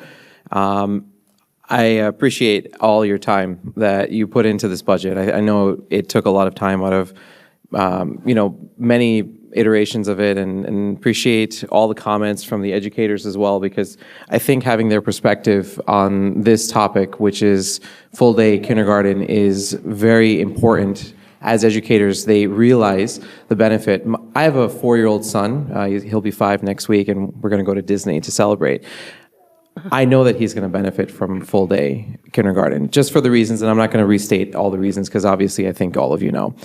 The problem at hand, or what I've heard in the back and forth, really is a problem that I don't think voting no, and as I think Vanessa, Ms. Frost had mentioned, voting no today isn't going to solve, right? It's going to be a problem, as Dr. Lehman and General Counsel had mentioned, that this is a problem that's going to exist for many years. Whether you vote yes or no today is not going to solve that problem. And if there's an issue that we have to go to Trenton for, then I think we should speak up. As board members, it is your responsibility, it is your job to advocate for us. I have a child who will directly be affected by this, and I know that many of you have children who went through the school system. Peter, Vanessa, Ms. Sharma, I'm sure that you've had experiences and conversations with other parents. But I think the bigger matter at hand today is that voting no today doesn't solve that problem, right? But what it does as a yes vote is it gives our children an opportunity to thrive. My 4-year-old is an absolute thinker. Sometimes he may not be he may not stay on a topic. He'll go from topic to topic to topic. He'll go from thought to thought to thought. But what this opportunity allows him to do is to stay in school for a longer period of time, which will enrich his education. And I know that Monroe is a great school district. That's why we moved here. And this is one of the prerequisites we had when we moved here. And allowing him to thrive in an environment that would allow him to be a great thinker, to be successful in his future, I think for me, and I think for you, he's going to be your future leader, right? And if you invest in him, he is going to make you proud. So I thank you for your time. I thank you all for attending this and listening to my comments here this evening. Thank you. Thank you. Anyone else wishing to speak? Yes. Hi, my name is Nandita Kamath. I live off Pergola Avenue here in Monroe Township. First and foremost, thank you for putting together such a beautiful and comprehensive budget. So by no means is this a threat. This is just the reality that me and my family live with. I also have a almost 4-year-old. He will hopefully be starting kindergarten in Monroe Township next September. However, if full-day kindergarten is not a reality, me and my husband do have to look at other options, whether that's private school or homeschool, whatever that looks like. But between both of us working, this option of a half day plus enrichment, while I understand why that has existed, it's just not something that's going to work with the reality of 2 full-time working parents with extremely demanding jobs. And so I just, beg you to also think about all the parents that will potentially have to think about pulling out of the township because of that reality. So I thank you, and I hope that this vote results in a yes, and I know all of our children will benefit from it. Thank you very much. Anyone else? Hello, I'm Maria Palguacci from 6 Toby Terrace. And my son is going to be in Mill Lake come September, so I'm hoping for this full-day kindergarten. And then my daughter's right behind him. Next year, she'll be in Mill Lake. So back-to-back babies going to kindergarten. I just wanted to say I do appreciate all the information that was given, and it was very clear as someone who was, new to this whole, I didn't even know we couldn't come here tonight. So I appreciate also hearing us out. I do think that a no vote would stall everything, as Dr. Lehman said. You'd be going back to the drawing board, and then you have so much more of a risk in losing all the work that you've done. And also, when it comes to the increase, I just want to make sure I understand. Are you saying that that is like what, 200 and something, let's say $300 for the year? Yes, yes. So, okay, let's just say at the higher valuation of like $1 million home, let's just arbitrarily say $1,000 a month, right? $1,000 a year, right? What is that, $75 a month? I could cut out my Starbucks and there's my $75. So it's minimal. And I do agree with you, sir, the gentleman who spoke about fighting for the increases, because they did, cut you, and that wasn't fair. But stalling this would ruin all the work and take away all that we need, right? And when it comes to that $75 at the top valuation, right?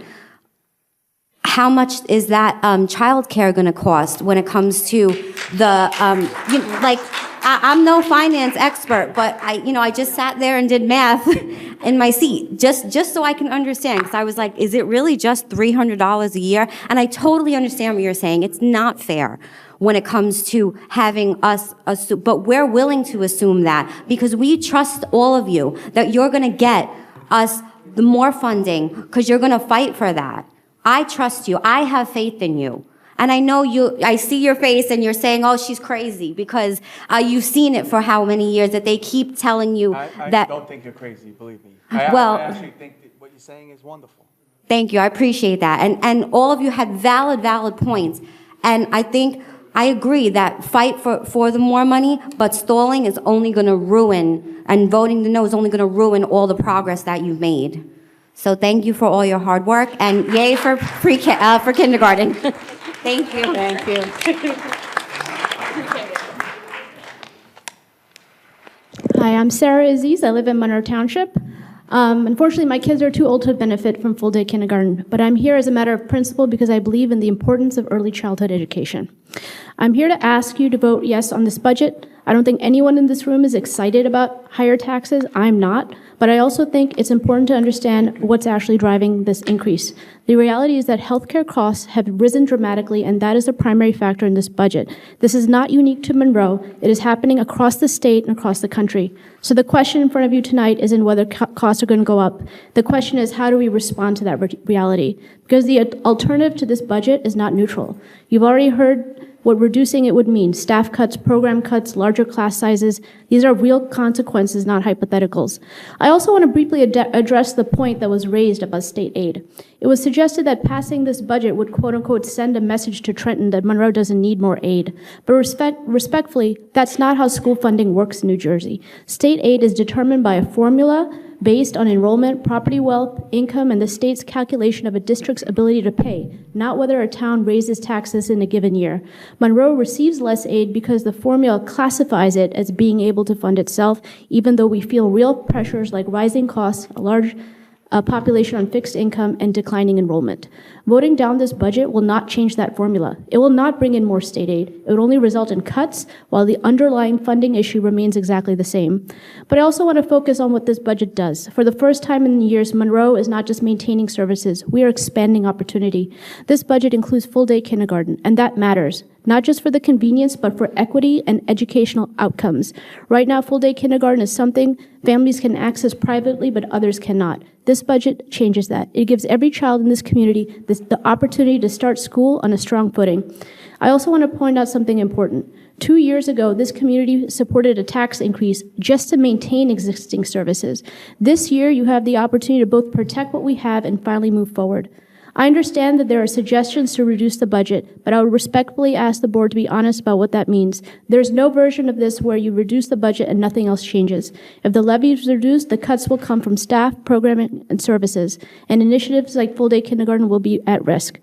So tonight, the decision is in front of you is a difficult one, but it's a clear one. Please vote yes and protect the students, staff, and programs while expanding opportunity.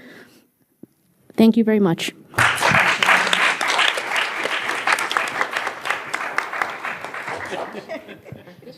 Go ahead.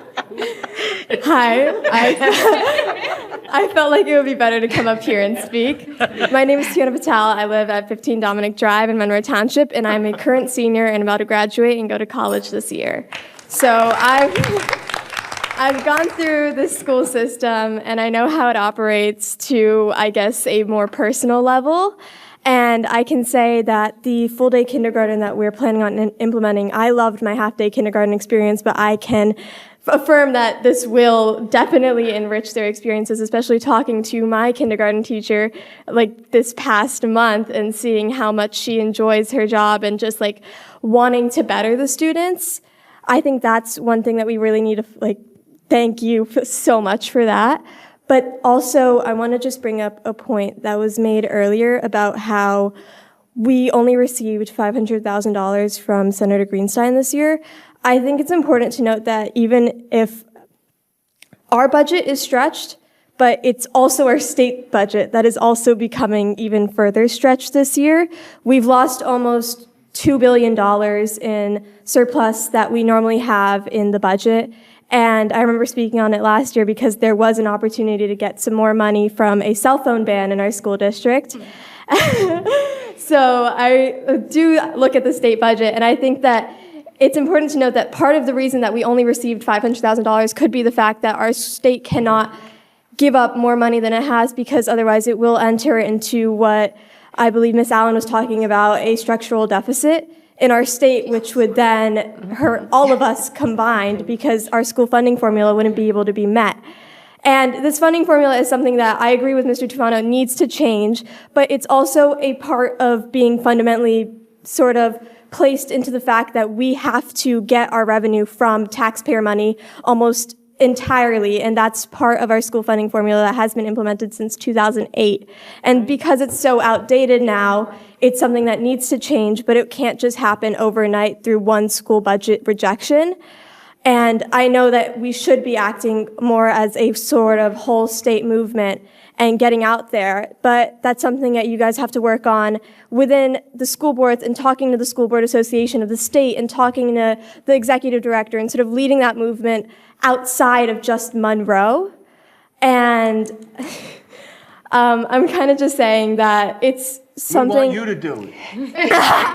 Trust me, I want to. I've been working with our School Board Association for the state in trying to sort of push forward that. But it's really hard to sort of change a formula that is so outdated, especially because it's almost 16, 18 years now past its first implementation.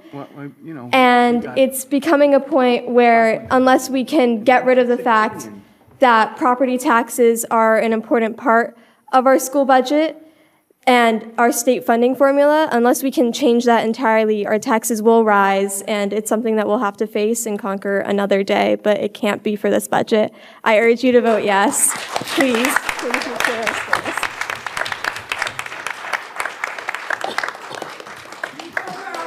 Thank you. That college you're going to is very lucky that you're going. Thank you. Or Mr. Gunkelman. And we were lucky to have you here in Monroe, too. Mr. Gunkelman, how are you? You're next. Thank you. Hard act to follow. Well, yes. No, yes. really great. I support the budget. Think it's well done, well considered, and I think we need to support it. I think there's one item here that's missing, and I wish I knew how big it was, but it's big. A lot of our community is seniors. A large portion of them participate in the Anchor program and the Stay New Jersey program, which is a property tax relief program. That money doesn't reduce the resources in Monroe. That money is brought from the state to replace those reductions. It's a big number. I don't know what it is. At the next council meeting, I'll make an attempt to find out and pass it on.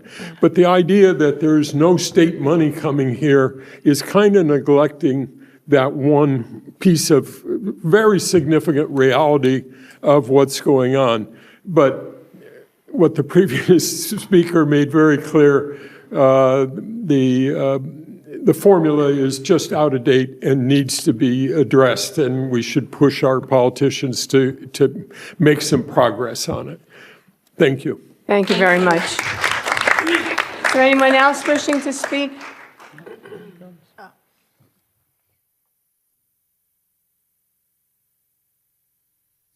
Good evening, Chrissy Skirby, Monroe Township.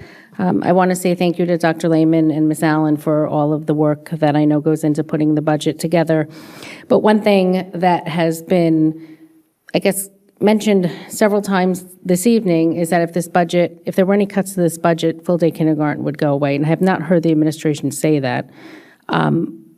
Ms. Ratner brought up a point that we've increased the excess surplus and you're putting money into the budget that is not earmarked for anything right now. It's basically a just in case something happens with a facility.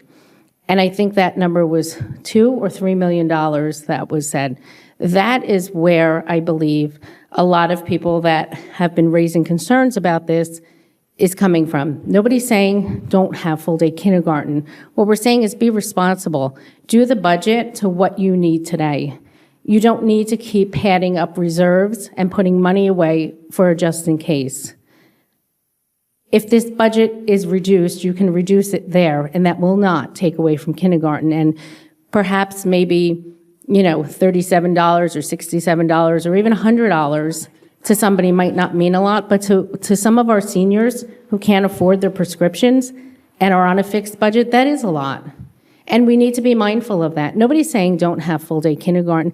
If you reduce that money, and I know Ghazal Bora came up here last month and said, instead of putting $2 million in reserves, why don't you reduce it by $1 million? Put $1 million in. Do something to show the taxpayers that you're actually doing something right to help them.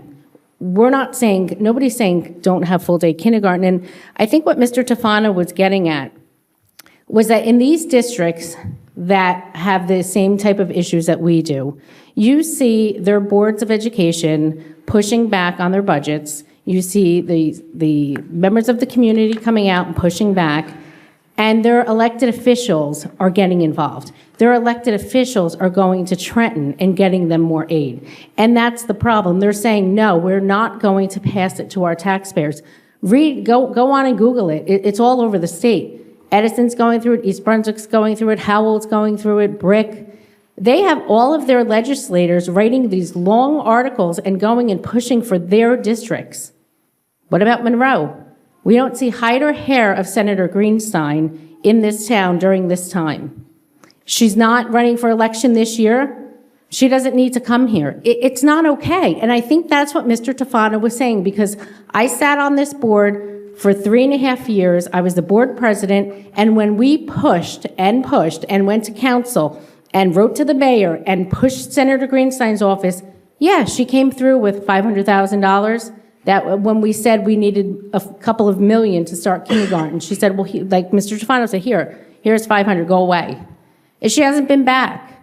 And she's not writing these articles, and she's not advocating for us. When I went and testified in Trenton, Senator Greenstein was on the committee for the budget advocacy or budget hearing committee. She was on the committee as a member. She didn't show up the day Monroe came to testify.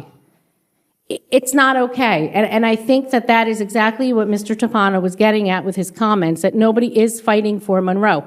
We have a great showing tonight because everybody thinks if you cut anything from the budget, full-day kindergarten's going away. But I invite everybody who's sitting here, go to the council meeting this month. Go and tell our elected officials in Monroe, enough is enough. They should be going to Trenton and fighting for us too. Our mayor hasn't been down there. Our council members, except for Charlie DePiro, is the only one that goes down and advocates for us. Your time is up, Ms. Kirby. So I would ask that you rethink that reserve money. Thank you. Is there anyone else wishing to speak this evening? Yes, sir. Good evening, everyone. Bob Valentine, Monroe Township. I just want to echo those last comments. If you go to the town council meeting next week, you'll be told that, we're going to mothball the senior center and we're going to close down the recycling if you don't improve that budget next week. This is what goes on. They get things to manipulate you to think that, if you don't go along with what we want, bad things are going to happen. You need to challenge. You need to hold people accountable. You need to push back. I'm going to challenge you, and you can push back on me, but I have questions. I want to challenge you a little bit. Now, first, but I do want to start. I appreciate Dr. Lehman and all of you, the work you're trying to do on the health insurance. You're absolutely right. You only control so much of it. I think would be helpful maybe later in the fall when you have 5 or 6 months of data and experience with the new plan, may come back and give us an update. And I think on the kindergarten, I thought you did a very good job explaining it. It's not an issue with this budget. In retrospect, I wish you had like a one-pager in the budget showing how you made it all work so everybody could just see it and then that would be the end of it. But maybe you could give us an update on that too after the program is up for 5 or 6 months. Show everybody, here's the numbers, it's what I said it was going to be. So I would ask you to think about both of those. I have a number of issues on the budget. The first one, as was just spoken about, this capital reserve. There are things in this budget you control, and this is one of them. Cutting that reserve wouldn't cost one job, one anything. Okay, and on top of an $8 million increase in health insurance, I really think that's not fair. And what really bothers me about is that you have no plan. If you came and you said, here's the $3 million I'm asking for, here's how I'm going to spend, I'm going to do this, I'm going to do this, and it's $3 million. We can at least have a conversation about that, and maybe you can even convince everybody that that's the right thing to do. But just say, I want $3 million. I can't go to the bank tomorrow and say, my roof might leak, my HVAC may break down, please give me $300,000. I'm not going to say, how do you make the check out, Mr. Valentine? That's not going to happen. And that's exactly what you're doing. I just don't think it's right. There's also requirements. I was reading in the footnotes to the audit. There's a district long-range facilities plan that needs to be submitted to the department to use that fund. I'm curious, is there any, they call it LRFP is the abbreviation. Is that in place? If it isn't, has it been submitted? How does this fit in with that? Who's looked at that? Has that been presented anywhere? Has the finance committee seen it, the board, the public, been shared with anybody? I really think the capital reserve, you're just going too far with that. I really do. I just think it needs to be fleshed out better. It's not a terrible concept, but this is just not, I don't think it's the right time.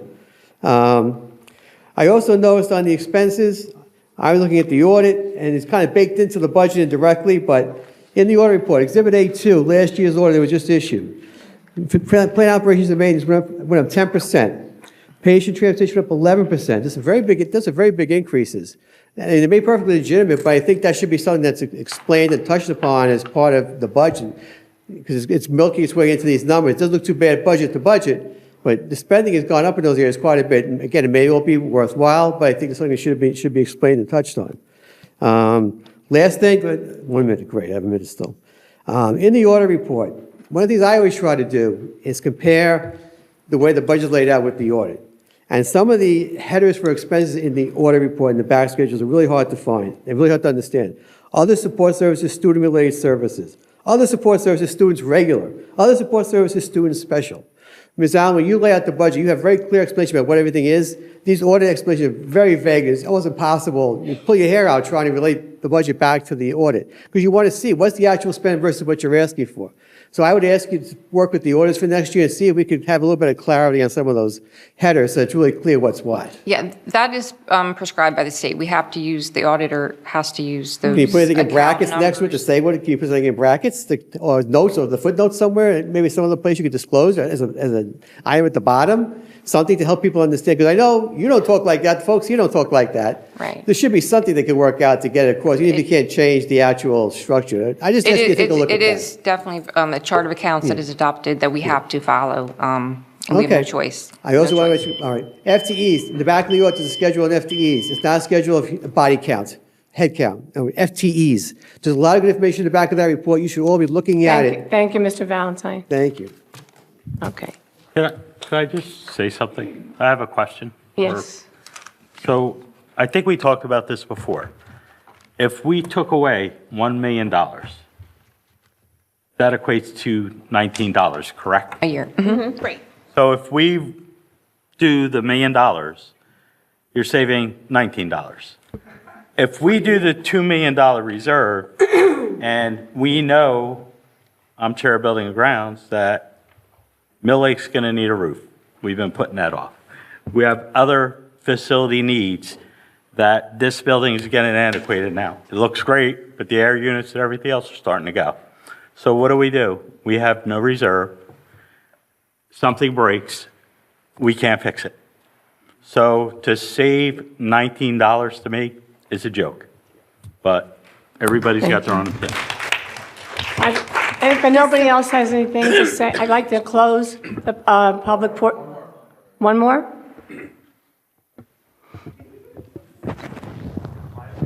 And that will be the last gentleman to speak, Yeah, so we can go on to the rest of the budget hearing. I'll be quick. My name is Sri Yagna and I live on 175 River Road. I wasn't going to speak, but then the last two speakers got me, energized.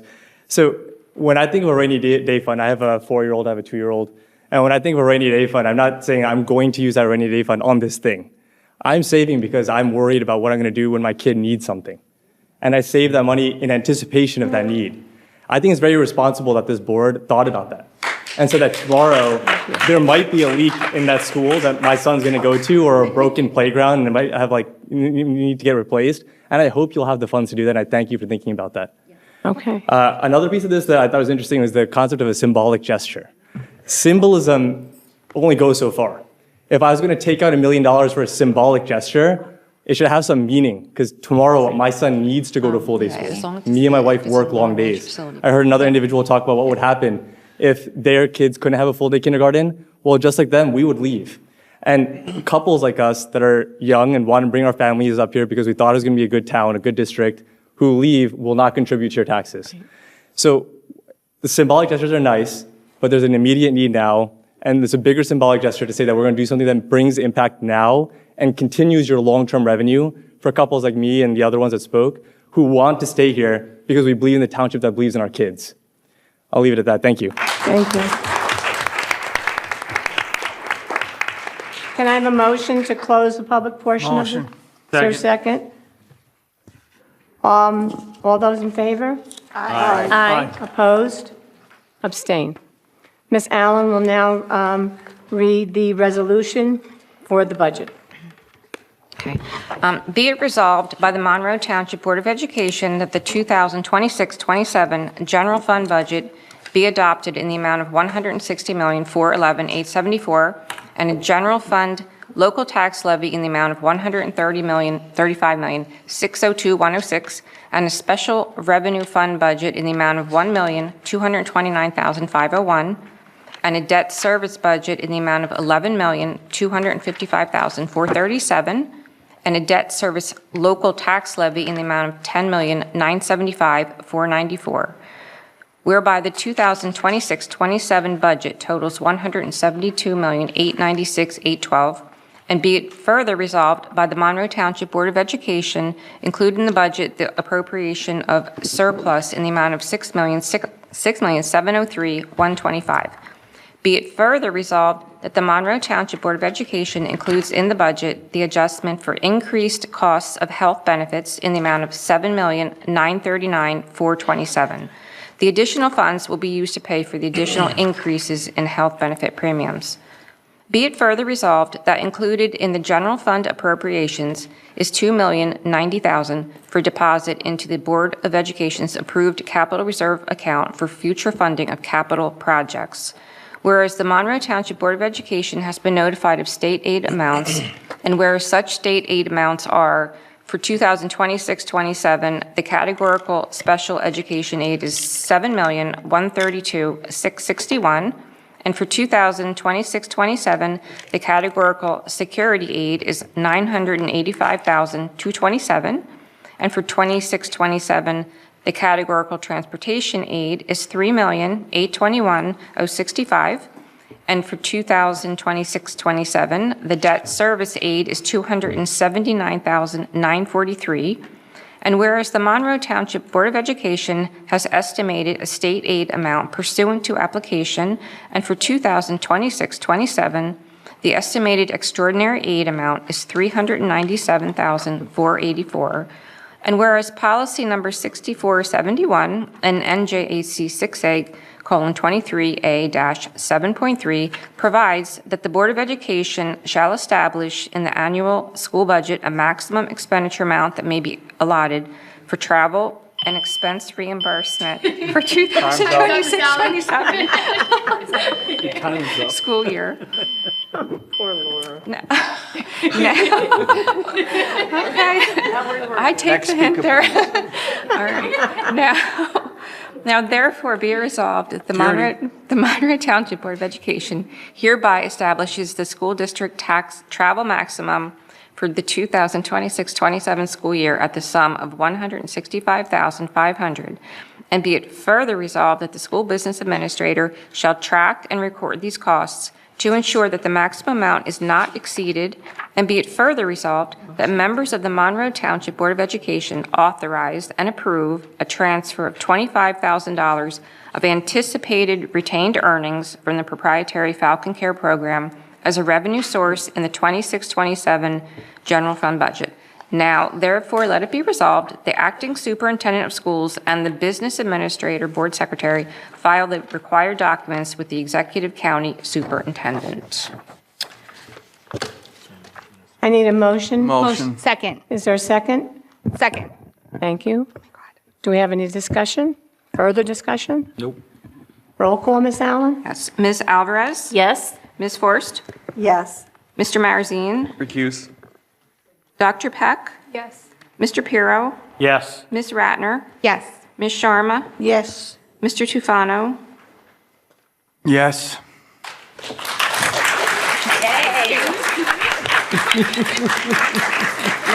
But only because she said she's going to fight Trenton. Not you.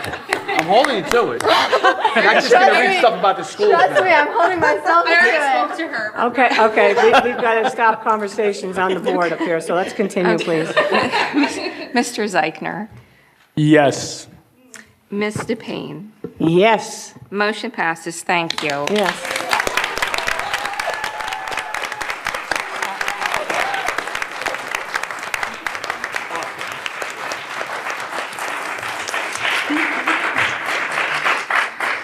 I want to thank everyone for all their comments this evening, and we listened and we learned, and that's what we do every day like we do for our children. So putting full-day kindergarten is going to make them scholarly more and more and more every day. So thank you all. We're going to do our committee reports right now. I'm sorry, Miss. Oh, no, you can finish your sentence. Are you raising your hand for the committee Yeah. report? Oh, okay. We're going to do our short committee reports right now. I put my hand down now. Okay. Yes, you can go. All right. So my first one, wait, you should stay for this one, is the Legislative Action Committee Engagement Committee. We met on April 21st. The board members present were myself, Ms. Forrest, Ms. Jarman, Ms. DePayne. District administration was represented by Dr. Lehman and Mr. Maralda. We reviewed several items impacting education. The first is Bill S3462, which would modify the financial literacy graduation requirements. This is advanced from the committee level, but there's been discussions about possible amendments due to the bill limiting flexibility that students have for options to fulfill this requirement. We also discussed the school security bill related to AI-enabled surveillance systems that's passed the Assembly, as well as a mercury-free flooring bill awaiting the governor's signature. We discussed proposed legislation about requiring information to be posted about free reduced lunch applications, how to make it easier and more accessible for all. Next, the committee discussed a few points about the state budget. It was noted that while overall preschool aid was increased, the percentage that the state's covering for each district has gone down. We also discussed the potential $15 million grant for schools that are implementing solar panels, which is something we definitely want to watch because this is something we are implementing through our ESIP program. We discussed future ideas for community engagement, explaining that we need to start having more interaction with our community other than times when we're going out for referendums or anything like that. We'll continue to look for ideas for community involvement. Finally, we discussed strengthening advocacy by collaborating with other districts. It was suggested we look for districts that are facing similar challenges to make sure we're advocating for the same changes with the understanding there are certain issues and challenges that all districts are facing. We also brought up the possibility of working as a community to go to Trenton and put together a rally for advocacy purposes, and that's why I'm looking at you, because we're going to work. And just, what we can do with that and when the best time to go and do that was, as has been done in the past. Okay. Anything else? Anyone have any questions for Ms. Ratner? Thank you. Regarding her report? No? Do you want to do CAC too, or? Yeah, I have that in policy. Oh, okay, so then we'll skip. Yes, we'll go around. I'll do one. Okay, you want to do one, Ms. I have Alvarez? two this month, yes. Okay, hi. I'm going to do the Buildings, Grounds, and Transportation Committee report first. The committee met on Tuesday, April 21st. The committee received a detailed update on the district's ESA project, which remains on schedule and is nearing completion in several areas. LED lighting upgrades are largely finished across schools, significantly improving lighting quality and energy efficiency, with only minor exterior fixtures and punch list items remaining. Major HVAC upgrades, including boilers, rooftop units, air handling systems, and chillers are well underway or nearly complete, replacing equipment that was 25 to 30 years old and costly to maintain. Building management systems are being modernized to improve operational control and efficiency, while earlier building improvements have already enhanced installation and energy performance. Additional initiatives include a cogeneration system to produce electricity and reuse heat, and the district continues to pursue utility rebates to offset project costs. Most of the remaining work will be completed over the summer, with a final closeout expected in the fall. The solar energy project is advancing through design, permitting, and coordination with utility providers. Due to grid capacity limitations, the installation will occur in 2 phases, with the second phase potentially delayed 18 to 24 months. Despite this delay, the district is expected to realize increased overall savings, estimated at an additional $400,000 due to the phased approach and favorable contract adjustments tied to federal incentives. The project will also provide long-term cost stability by locking in lower energy rates for a portion of the district's electricity usage. The committee reviewed several operational contracts. A new trash and recycling contract will be awarded to Waste Management as the lowest qualified bidder, although costs have increased compared to previous years, primarily due to rising recycling processing expenses. No bids were received for composting services, but the district will explore alternative vendors for a potential program.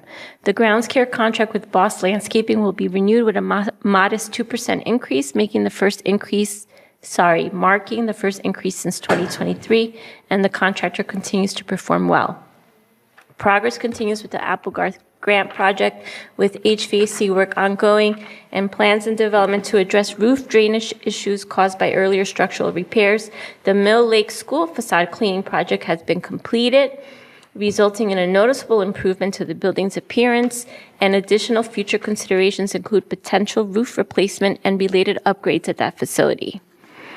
And then finally, transportation operations are running smoothly with drivers returning from spring break and additional interest from potential new drivers. The district continues to monitor staffing needs ahead of anticipated retirements.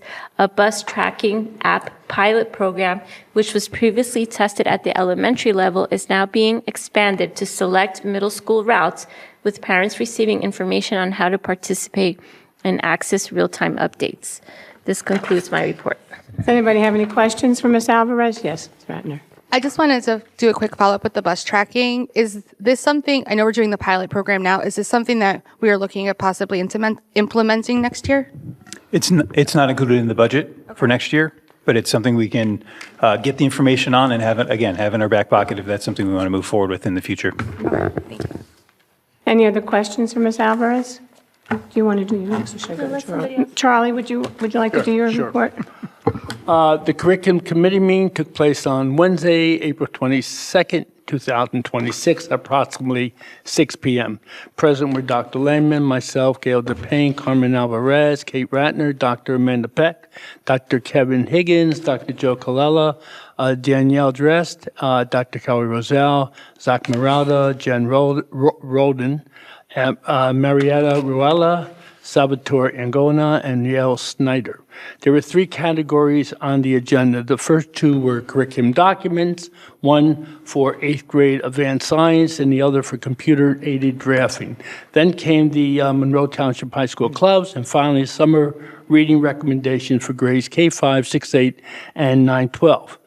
Ms. Dress discussed the 8th grade advanced science curriculum. She noted that it incorporated New Jersey state standards and emphasized analytical and more complex scientific thinking. Other topics covered in the body of the document, not limited to, included literacy, body systems, heredity, energy and ecology, as well as alternate energy focus. Next, Zach Marauda presented the drafting and computer aid design curriculum for, again, Monroe Township High School. He noted Dr. Higgins requested a review of the existing program in this field. He raised concerns about overlapping content across school computer documents and recommend consolidating them into a single course. The resulting documents cover topics such as drafting design. Mr. Morales outlined the skills students would acquire and how they could be applied to various drawings for real-world design and drafting. The NJDO student learning standards and the NJSL competencies were also discussed and explained. Essentially, this curriculum would benefit students interested in career drafting, architecture, engineering, or related technical fields. It also addressed new technological advancements such as 3D printing, fabrication, and creative application, making it more relevant to the 21st century. Dr. Higgins presented new club's proposal for the Monroe Township High School, introduced the topics, and then introduced Dr. Joe Colella, who continued. A handout was first distributed, and the visual presentation of it was displayed on the screen. Dr. Colella reviewed the new club application procedures, the application process, current clubs not recommended for approval, and the reason for these recommendations. He reviewed applications received for new clubs, and those recommended for approval. No clubs were removed, and the current status of clubs on probation was identified for the 2026-27 school year. He also mentioned certain clubs that the students favored. Intermittently, Dr. Higgins offered additional insight regarding the clubs. Dr. Kelly Roselle introduced summer reading recommendation for grades K-5, 6, 8, and 9, 12. The recommendations were organized by a genre, authors, and series, and included guidance on selecting books and how parents could assist children. The list was shared with the Monroe Township Public Library, and some titles were available to students on Learning Ally. Parents of children with IEPs could contact the case manager for additional reading lists. At the culmination of each report, questions were addressed. Although Mr. Yale Snyder was not an agenda, he announced that Monroe Township Public Schools have been awarded the NAMM Foundation Best Community for Music Education. He then expanded on the components of the music program offered throughout the school system. Additional information is available in the curriculum video meeting for April 22nd, located on the Monroe website. Thank you, Mr. Zeichner. Any questions for Mr. Zeichner? Okay, Ms. Ratner, we'll go back to you. I'll do CAC next. The Citizens Advisory Committee met on April 21st. Board members present were myself, Ms. Force, Ms. Sharma, and Ms. DePine. District administration was represented by Dr. Lehman, Mr. Maralda, and Mr. Snyder. And other staff members present were Ms. G, Ms. Miller, Ms. Vitovic, and Ms. Backus. I hope I said those right. We also had several of our CAC members present.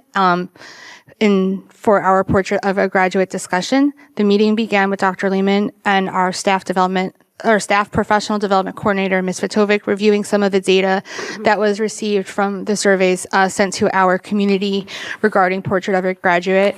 We had over 200 responses that we had received, ranging from students to parents to staff members. It was noted that many groups of these survey takers prioritize the same qualities when discussing what qualities a Monroe graduate should have when they leave us. After this, the committee broke into smaller groups to do a deeper dive of the survey results. And then we finished by hearing some of the answers that were given from the Student Advisory Committee. Any questions for Ms. Ratner? Okay. You want me to do, and then we'll come back and we'll finish. Thank you. The Finance and Shared Services Committee held this monthly meeting on April 22nd. Present at the meeting were Dr. Lehman, Mrs. Allen, Dr. Peck, Mrs. DePayne, Mr. Zeichner, and Mr. Pirro. The committee reviewed its monthly bills and attorney invoices, and everything is in order. The committee discussed a newly introduced state bill that would allocate up to $50 million in relief to school districts that have experienced significant property tax increases over recent years. The district is expected to qualify based on recent tax levy increases, although any funding would be prorated among eligible districts. This proposal is intended to address ongoing financial pressures, including rising healthcare costs and the limitations of the current state funding formula. The committee received a detailed presentation on the district's food service program, which is performing strongly and is on track to meet or exceed its guaranteed financial return.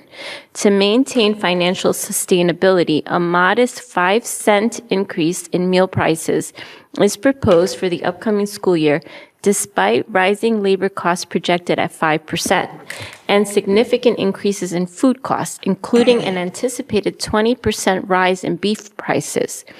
Even with this increase, the district's meal prices remain significantly lower than surrounding districts while continuing to offer higher quality premium meals such as all white meat chicken and fresh deli products at no additional cost to students. The program remains self-sustaining as required by federal guidelines and cannot operate at a deficit. Participation rates remain strong with over 80% of free reduced students and more than 50% of paid students utilizing school meals, reflecting both efficiency and quality of services. The district benefited this year from approximately $27,900 in federal and state funding for locally sourced food, as well as additional revenue from the sale of unused kitchen equipment. However, the federal local food funding program will not continue into the next school year, requiring adjustments in financial planning. The district continues to pursue efficiencies, including sustainability initiatives such as biodegradable service materials and improved kitchen space utilization. The committee reviewed the finance structure of the district's energy savings program, ESIP, funded through $12.5 million in refunding bonds. The program is designed so that energy savings, operational efficiencies, rebates, and solar benefits exceed annual debt payments, each over a 20-year period. This ensures a positive net cash flow annually with an estimated $2 million in total savings over the life of the program. The structure guarantees no additional cost to taxpayers, and performance is monitored through audits, with protections in place if projected savings are not achieved. This concludes my report. Any questions for Ms. Alvarez? Ms. Ratner? I just had two. So I got the chance to watch the finance meeting, and I saw that there was the discussion of the percentage of students we have on free and reduced lunch, and they mentioned something like 14%. Because I know when we've usually spoken, we were under 5. Is that a huge increase that we've had this year? Is it an increase of people who've applied? I was just curious. The numbers triple what we've discussed before. That's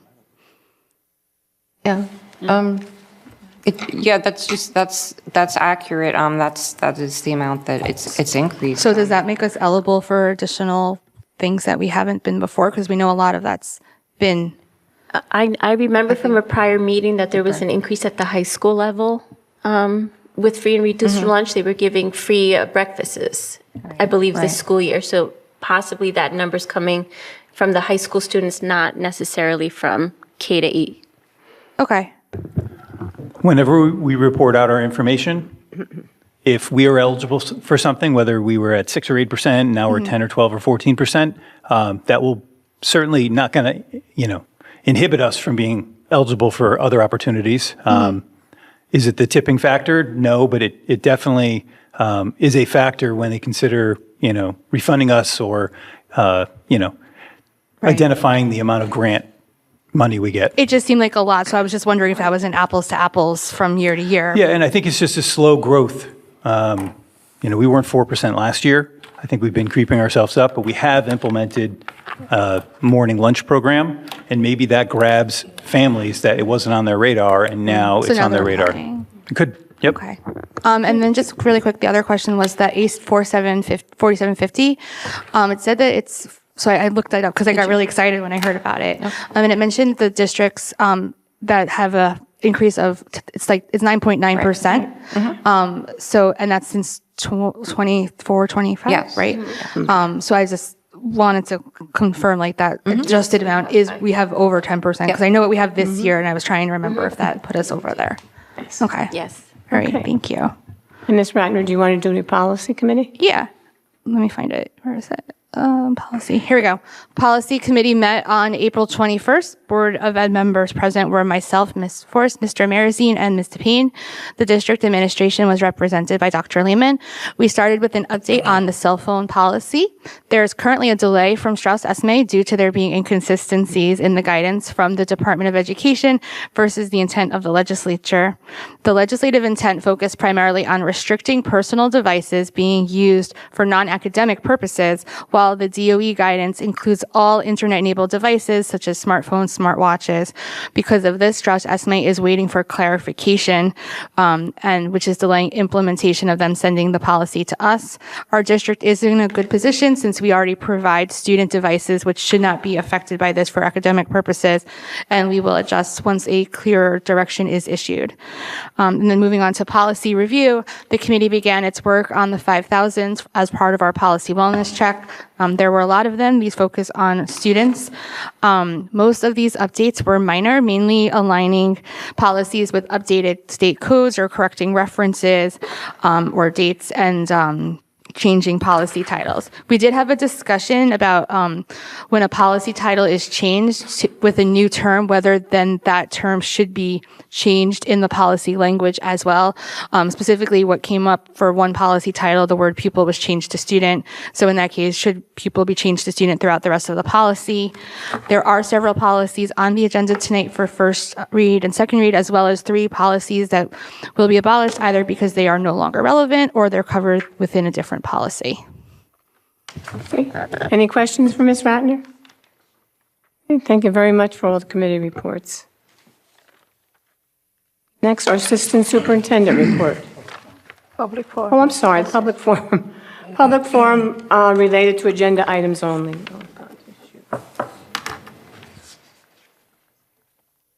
Seeing no one. Seeing none. Oh, okay. Seeing one.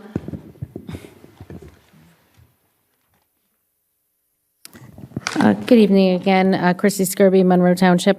On number 13, personnel other, I'd like to know what this, who is recommending this action? It doesn't, it's not under the assistant superintendent or the business administrator, so I'm wondering who is recommending. Yeah. That's being recommended by Insurance Defense Council. Since when does Insurance Defense Council add items onto an agenda? Insurance Defense Council all the time make recommendations to boards of education that result in agenda items. So was this the board's decision to put it on, or was it the No, it's a council? recommendation of Insurance Defense Council. Okay.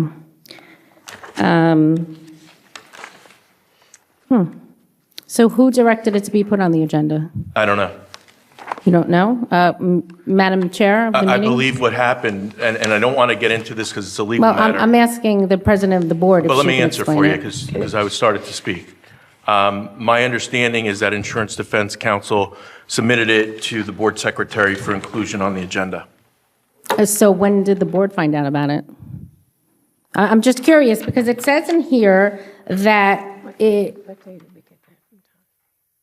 that the board met and had discussion and reassessed by all members of the Board of Education the decision to place Dr. Chanley on paid administrative leave. When did it meet and reassess that? Because I haven't seen that on, I've been following along, I have not seen any meeting or agenda item where the board has discussed to reassess Dr. Chanley's leave. So when did that happen?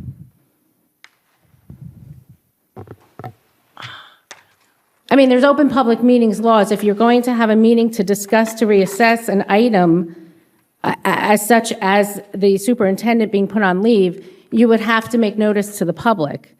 There was no notice given to the public at the last meeting or any meeting in the last year that the board was meeting to reassess. So I'm curious as to when the board reassessed and decided that they should put this on the agenda for this evening.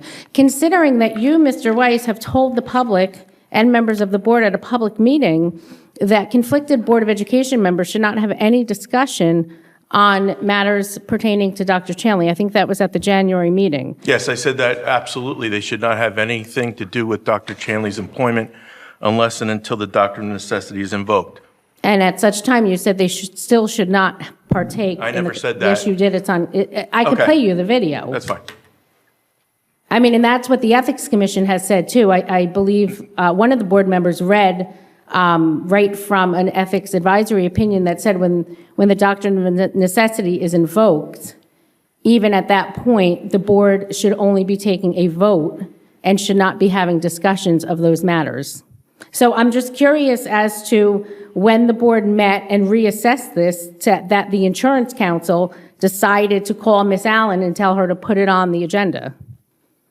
We met with the insurance person who represents the Board of Education this past week. The entire board? No, with the conflicted board members. Oh, so the conflicted board members had a meeting outside of a public meeting with no notice? No, And sorry. the entire board wasn't No. advised of that? No. And now you're putting this on the No, agenda? I'm wrong. I'll admit I'm wrong. It wasn't the conflicted board members.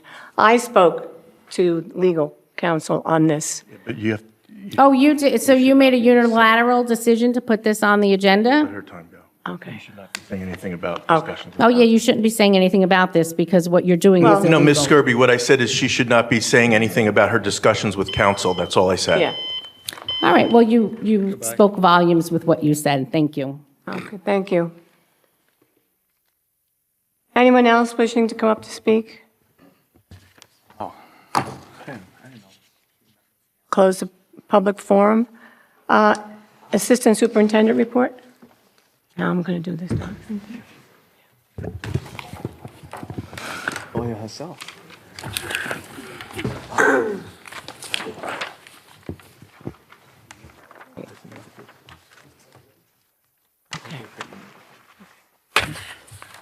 Mr. Weiss, when can I meet with that attorney?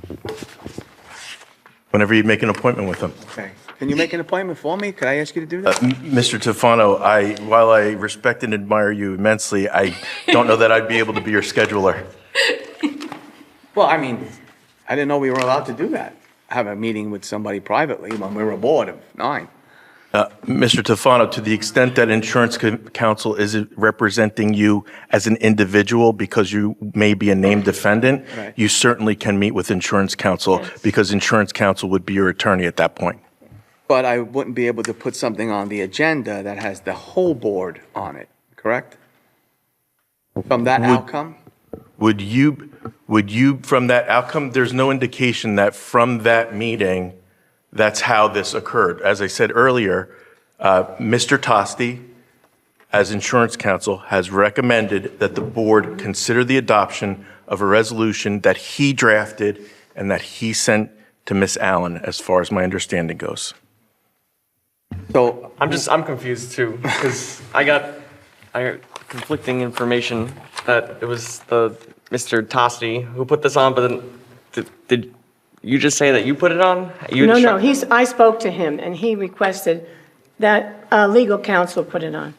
And what was the reason why he requested that goes on? He just told me, attorney-client privilege, he just asked if that could be put on our agenda. So attorney-client privilege for who? In a debate. The board or you? For the board, and as For the board. as I discussed in closed session, I gave to the non-conflicted board members, I gave them a complete and full procedural history and recitation of how everything transpired with regard to this motion. To say that I didn't or that you're somehow not aware of it, Mr. Marazine, is a little puzzling because we talked about this not just 2 hours ago in the room back there. I was just responding to Mr. I thought we weren't allowed Payne's to comment. discuss what happens back there.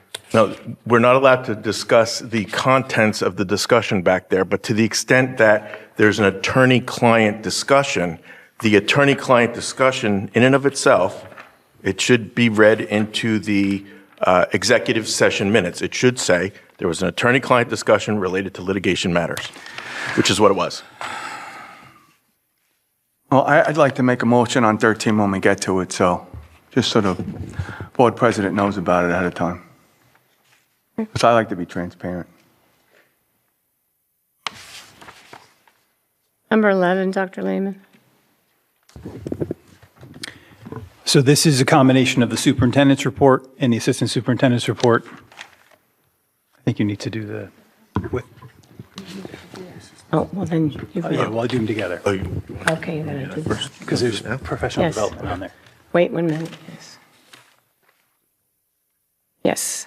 I'd like to make a statement. Since there may be discussions related to Dr. Chanley on our agenda tonight, I would like Mr. Weiss to read the doctrine of necessity before we proceed with the rest of the meeting. Whereas Dr. Shari Chanley serves in the capacity of superintendent for the 25-26 school year, and whereas the board must consider certain matters concerning Dr. Chanley's employment, and whereas upon review of various conflicts of interest of the current board members, it has been determined that 6 of the members have conflicts of interest pursuant to the New Jersey School Ethics Act.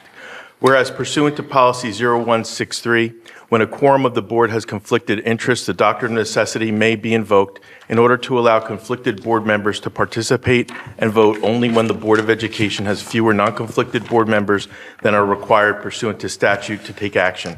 And whereas when invoking the doctrine of necessity, the board shall state publicly that it is invoking the doctrine of necessity with the reasons for doing so and the specific nature of the conflicts of interest. And whereas the board policy further provides that it shall read the resolution invoking the doctrine of necessity at a regularly scheduled public meeting, post the notice of the resolution for 30 days, and provide the School Ethics Commission with a copy of the resolution. And whereas the School Ethics Act, NJSA 18A 12:12-21 et sec, was enacted by the New Jersey State Legislature to ensure and preserve public confidence in school board members and school administrators and to provide specific ethical standards to guide their conduct. And whereas the School Ethics Commission has provided guidance regarding the invocation of the doctrine of necessity when a quorum of the Board of Education is not available because members of the Board of Education have conflicts of interest on a matter required to be discussed and voted upon. And whereas the board intends to conduct votes this evening concerning financial and employment-related matters concerning Dr. Chanley, whereas members of the Board of Education have conflicts of interest that would prevent their participation in and vote on the matters related to Dr. Chanley are as follows. Carmen Alvarez, Gail DePayne, Peter Pirro, Usha Sharma, and Charles Zeichner are involved in litigation with Dr. Chanley. Kate Ratner's husband, David, is a teacher employed by the board. Whereas as a result of the foregoing, the board does not have a quorum to vote on matters related to the superintendent's employment, and the board's counsel and the board have determined that it is necessary to invoke the doctrine of necessity. Now therefore be it resolved that the above paragraphs are hereby incorporated by reference, and be it further resolved that the doctrine of necessity is hereby invoked with respect to the board's public votes related to Dr. Chanley, and be it further resolved that a copy of this resolution having been read at a public meeting of the board on April 27, 2026, be posted in accordance with the board's standard procedures for not less than 30 days, and that the board secretary reflect the same in the minutes of the meeting, and be it further resolved that a copy of this resolution be provided to the School Ethics Commission. Can I have a motion and a second? I make a motion. Second. Any questions or discussions? Yes. Yes, Mr. Tufano. I have raised the issue months ago that the doctrine of necessity, Mr. Weiss, you said that 5 board members who are conflicted because of litigation with Mrs. Chanley should have no discussion with each other or anyone with items involving Dr. Chanley. Additionally, I have made mention before that the key limitations of the doctrine of necessity that are emphasized by the Commission. The Commission consistently makes clear that the doctrine must be used sparingly and narrowly. The Ethics Commission has been clear that the doctrine of necessity is not a convenience tool, is not for strategic purposes including litigation positioning, is not appropriate when the board can still function without the conflicted members, should not be used to bypass ethics rules simply to achieve desired outcome. In plain language, if the board can still operate, deliberate, or delay action without conflicted members, the doctrine of necessity should not be used. It is only justified when the board would otherwise be unable to act at all on something essential. For example, approving required contracts, meeting a legal deadline, or taking action necessary to keep the district running. We are using that doctrine of necessity for none of those things. We are using the doctrine of necessity to push out a vote, and it's not being used properly.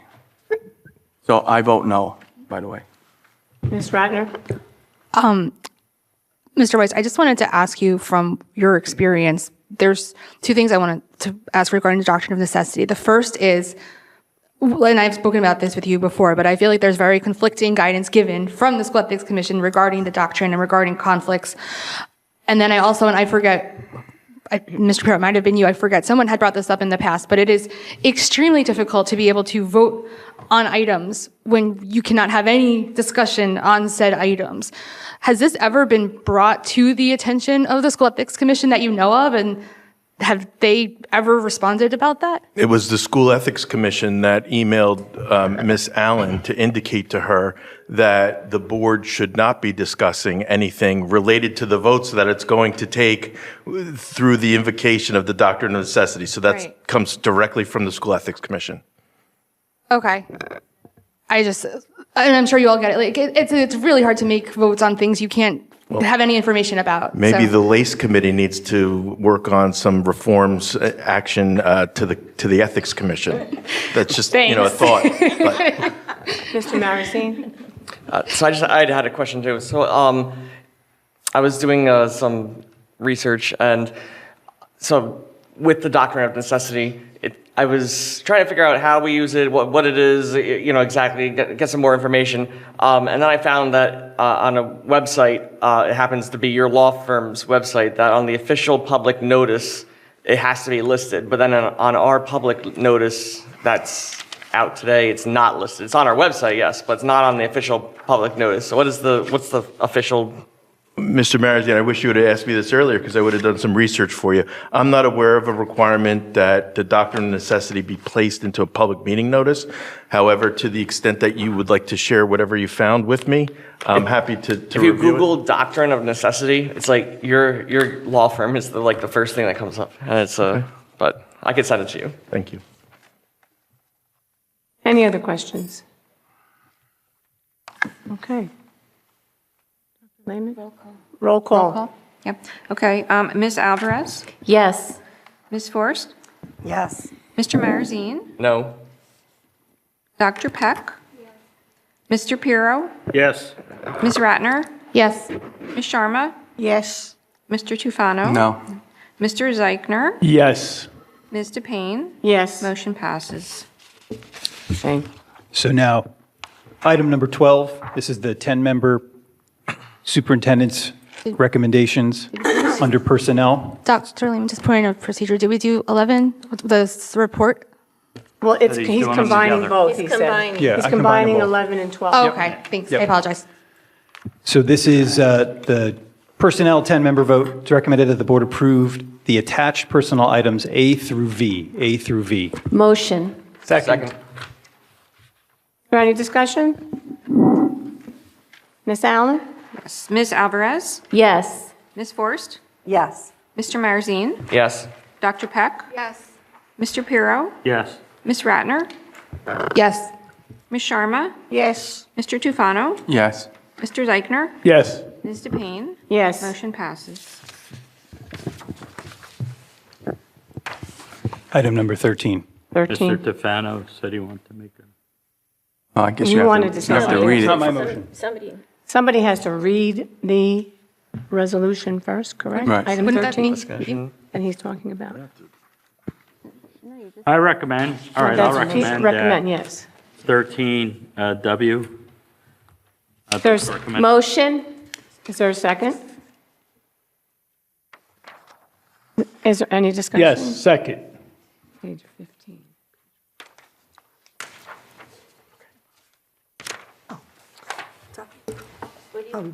Page 15 of 30. Okay.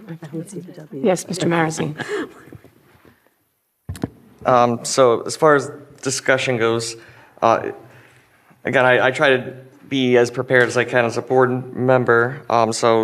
In this instance, it was a strange, it just looked strange to me. So I contacted Mr. Weiss, I contacted Dr. Lehman to get do the best research I could, and I just still wasn't comfortable with what I heard back and everything. So because basically what was said here was that it was recommended by a defense attorney.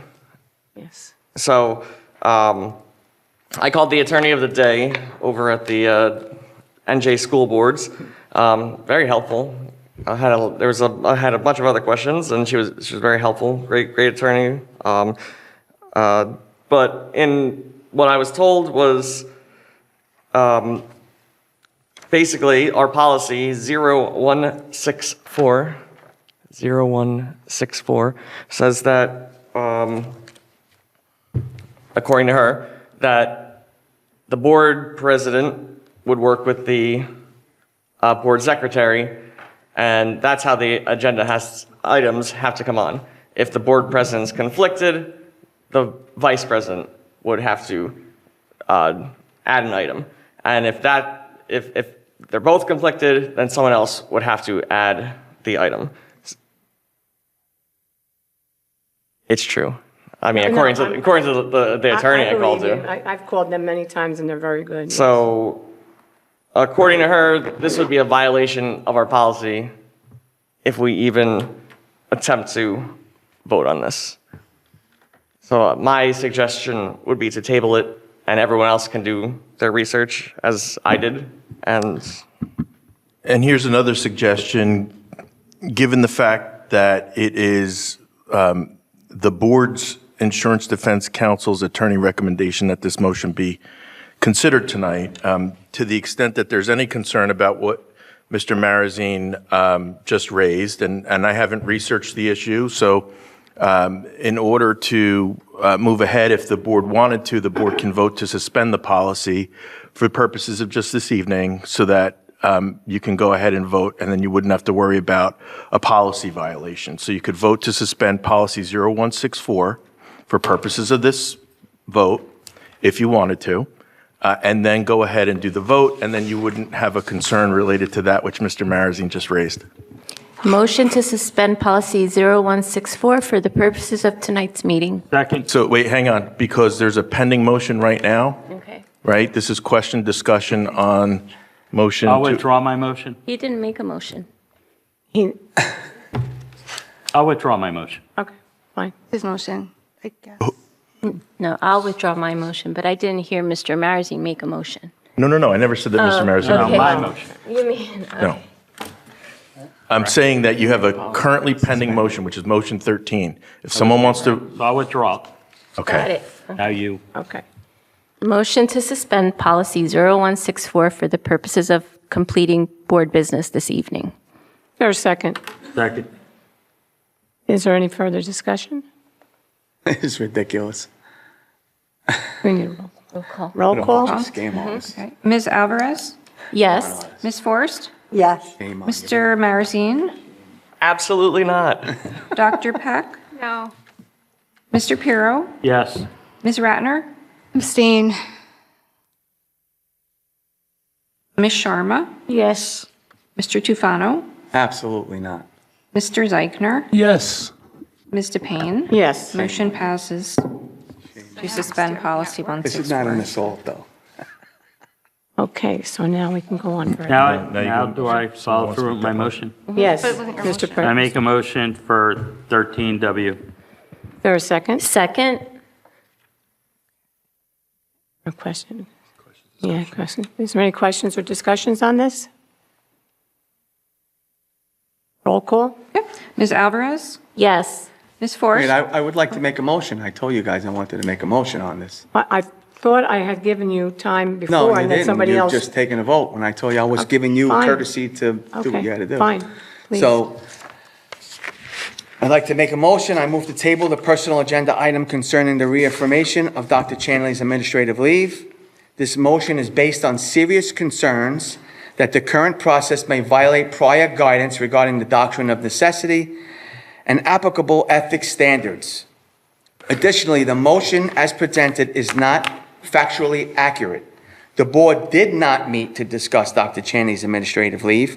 We've never met to discuss her administrative leave. Additionally, the motion as presented is not factually accurate, as I repeated. In order to deliberate on this item prior to the appearance of the agenda, board members first became aware of the motion upon publication of this agenda. Further, the motion states that this is recommended, yet it does not identify and never identified who is making the recommendation.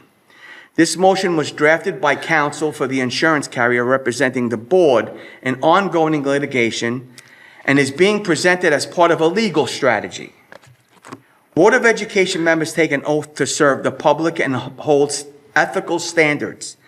Advancing a motion that is not grounded in actual board action, but instead crafted for litigation strategy, raises serious ethical and legal concerns. I also note that this board previously received clear legal guidance from Mr. Weiss on this issue. At a public meeting, he advised that the conflicted board members should not participate in discussions concerning Dr. Chanley. However, this motion implies that such discussions occurred and that those same board members are now reaffirming her administrative leave, which is inconsistent with his guidance. Moreover, the doctrine of necessity, once evoked, is intended to be used narrowly and only for actions, as I stated earlier, that are essential to the proper functioning of the district. It is not to be used as a tool to advance litigation strategy or to justify participation by conflicted members where no operational urgency exists. The district has continued to function for approximately 1 year with Dr. Chanley on administrative leave, demonstrating no such necessity exists here. School Ethics Commission, Dr. Chanley on administrative leave demonstrating that no such necessity exists here. Accordingly, I move that this item be tabled immediately and that the board seek an advisory opinion from the New Jersey School Ethics Commission regarding whether board members who are parties to ongoing litigation with a sitting superintendent may participate in discussions, deliberations, or take action concerning the superintendent's employment status while such litigation remains pending. Until such guidance is received, this matter should be held in abeyance and considered only by the board members who are clearly eligible to participate. So Mr. Tufano has made a motion to table, which takes precedence over any other motion that might be pending. So let's go ahead and take is there a second to Mr. Tufano's motion? Is there a second to Mr. Tufano's motion? Can I just ask a point of parliamentary procedure? Do all agenda items need to be recommended by somebody? I believe you have a board policy on that, but It has that's, to be recommended. I think you have a board policy on that, and I believe that the board policy has been suspended. We just suspended it. Okay. 0164. So is there a second on the motion to table? I don't want to Second on the lose motion Mr. to table. Tufano's motion. Second. Is there any discussion? Roll call? Yes. Ms. Alvarez? No. Ms. Forrest? No. Mr. Marzine? Yes. Dr. Peck? Yes. Mr. Pirro? No. Ms. Ratner? Abstain due to conflict. Ms. Sharma? No. Mr. Tufano? Yes. Mr. Zeichner? No. Ms. DePayne? No. Motion does not pass.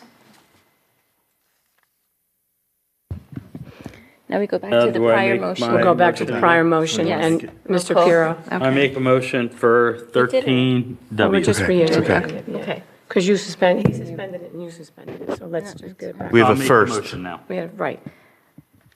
All right, second, Mr. Pirro's motion. Any discussion? Roll call, Ms. Allen? Yes. Ms. Alvarez? Yes. Ms. Forrest? Yes. Mr. Marzine? No. Dr. Peck? No. Mr. Pirro? Yes. Ms. Ratner? Abstain due to conflict. Ms. Sharma?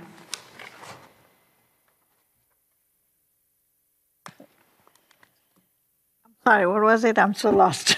On item 13. 13W. Voting to approve or not approve item 13. Approve or not approve it?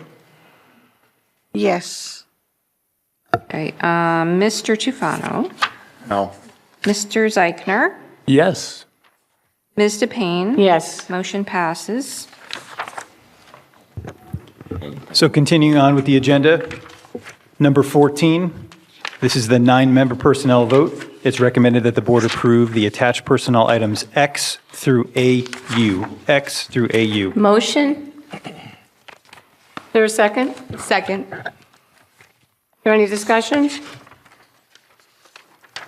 Ms. Allen? Yes. I'm sorry, did you have your hand up? Mr. Zeichner, yes. Yes.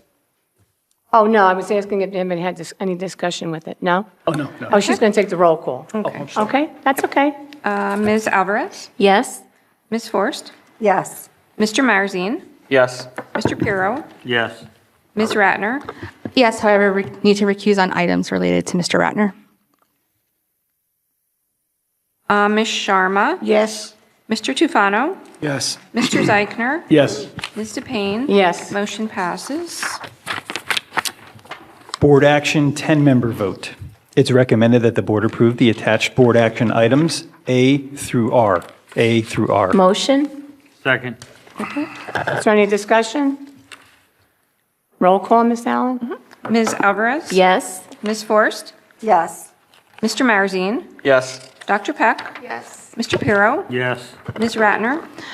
Yes, however, I need to recuse due to conflict on PD requests for Dr. Chanley and Mr. Snyder. Ms. Sharma? Yes. Mr. Tufano? Yes. Mr. Zeichner? Yes. Ms. DePayne? Yes. Motion passes. It's recommended under the 9-member board action that the board approve the attached board action items S through Y. S through Y. Motion? Second. Any discussion? Ms. Allen? Ms. Alvarez? Yes. Ms. Forrest? Yes. Mr. Marzine? Yes. Mr. Pirro? Yes. Ms. Ratner? Yes, recuse on item T for Mr. Ratner. Ms. Sharma? Yes. Mr. Tufano? Yes. Mr. Zeigner? Yes. Ms. DePayne? Yes. Motion passes. So just to conclude my report, I just wanted to thank all of the staff involved with getting kindergarten, full-day kindergarten embedded into the budget. It starts with the teachers, our kindergarten staff. They did a tremendous job working through the entire year this year, developing schedules, looking at their programming, working on expanding their curricula. Our building principals did an amazing job. They scheduled lunches, they identified staffing needs, they went into the classrooms, they looked at desks and chairs and really did a very granular look at exact expenditures that would be needed. They did an outstanding job. Our curriculum supervisors ensured that all of our documents in place are ready to rock and roll. And if there was a couple documents specifically in the area of the arts that we need to expand on and or write to embed full-day K, we will be doing that this summer. So they did an awesome job collaborating and working on getting those things squared away. And kudos to this board and previous boards for relentlessly advocating for something our community's been interested in for a long time. And, being able to get it implemented this year, again, it's a timing piece. We have the right enrollment. We have the right staffing to put this in place with minimal impact to our current operations. So thank you. For any of the parents that are interested, you probably have a couple quick questions, and we will be pushing out information shortly. But if you're already enrolled in kindergarten, you don't have to do anything. You will be in a full-day program. If you haven't enrolled yet, the process for enrolling is the same as it was, and you will just be enrolling in a kindergarten program. Again, we will reach out with more information, and we will share the new and updated profile for our district, but those are just two quick questions that you don't have to worry about doing anything different if you're enrolling or you're already enrolled. And thank you. Thank you. Next, we have Business Administrator's Report. Okay. Ms. Allen? Yes, it is recommended that board action items A through M under the 10-member vote be approved by consent roll call. Motion? Second. Is there any discussion? Ms. Allen? Yes. Ms. Alvarez? Can you come back to me, please? Yes. Ms. Forrest? Yes to everything except for check numbers 15542, 15543, right? Excuse me. Hold So, on, sorry. I think That's not these the- are 15542. Those are Those are right going to be spot? on the next, on the third. Next Those ability. are on the So agenda. we're It's on the pillars. You said addendum. A Yeah. through C, and B is the What are we pillars. doing now? So this is for the 10-member vote. There's going to be, because 10-member board vote. docs was down today. So we have a 10-member vote, we have a 9-member vote, and then we have a supplemental vote, a supplemental agenda, which came out today. So this is that. So that's, Yes. Oh, But there is an addendum. Right? there This is an Yes. addendum. There's two addendums. Yes. There's two addendums. Okay. So the ones that came out today, that list, which the ones that you're talking about are on, will be on the, we're voting on these. No, No. or in the next. not yet. Not yet. That's- We're waiting. That's letter P. We're only going up to letter M. okay? Okay. Okay, so you are, I'm sorry, a yes on all then? Yes. Okay. Okay. Mr. Marzine? Yes to all, recuse on myself. Wait. Is that from? Okay. Dr. Peck? Yes. Mr. Pirro? I'm confused. B is not the bill list, correct? It is the bill list. Except for what we got today. It's Yes, not, with the addendum. it's, some of those are on there. Some of these are So on the bill list. the check numbers from that list from 15. The first 5 are on The first 5 are on there. Okay, so I need to. And the last one. Okay, so I need to recuse on 15274, I'm a yes on 15315.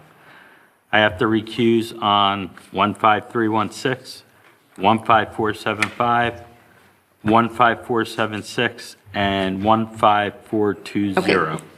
I need to recuse on them. All right.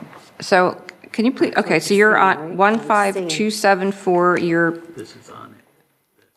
Has to recuse. you're recusing. Okay. These are. 15316, He has to recuse. you're recusing. 1531, or 15475? Yes. You were Recusing. recusing? Recusing, yes. Yeah, I have to. Okay. I'm involved All in right. that. And 15476, you recused, and Same thing, 15420, you recused. Okay. Okay, thank you. Okay. Ms. Ratner? I need to recuse on letter M for myself for workshop. Okay. And then I need to recuse on, I said it intentionally. I need to recuse on the bill list for Mr. Ratner, Dr. Chanley, Dr. Lehman, Dr. Higgins, Ms. Francis, Mr. Lurie, Mr. Snyder, Methessel and Werbel, Mr. Rubin, Mr. Coy, and Mr. Madden. So 15274, Yes, to recuse. you're recusing. If it's one of those. 15316, you're recusing. Right, 15475 and 476, you're recusing? Correct. Correct, okay, thank you. Ms. Sharma? Yes. Okay. So we are voting later on the checks, right? Or we are doing it right now? I'm a little bit Letter confused. P is coming up next. That's next, Mm-hmm. okay, that's why. Okay. P to R is the addendum that we got Okay, today. got That it, we okay, weren't yeah. able to get because Yeah, I have of it, okay. because of it being down. Okay, thank you. Mr. Tufano? Yes. Mr. Zeichner? Yes. Next, Ms. Alvarez? Yep, all right. So I need to recuse on the bill list for the Learning Tree and for Mr. Rubin, Okay. and also on letter M for myself. Yes to the rest. Okay. Mr. Rubin got six. Both of them?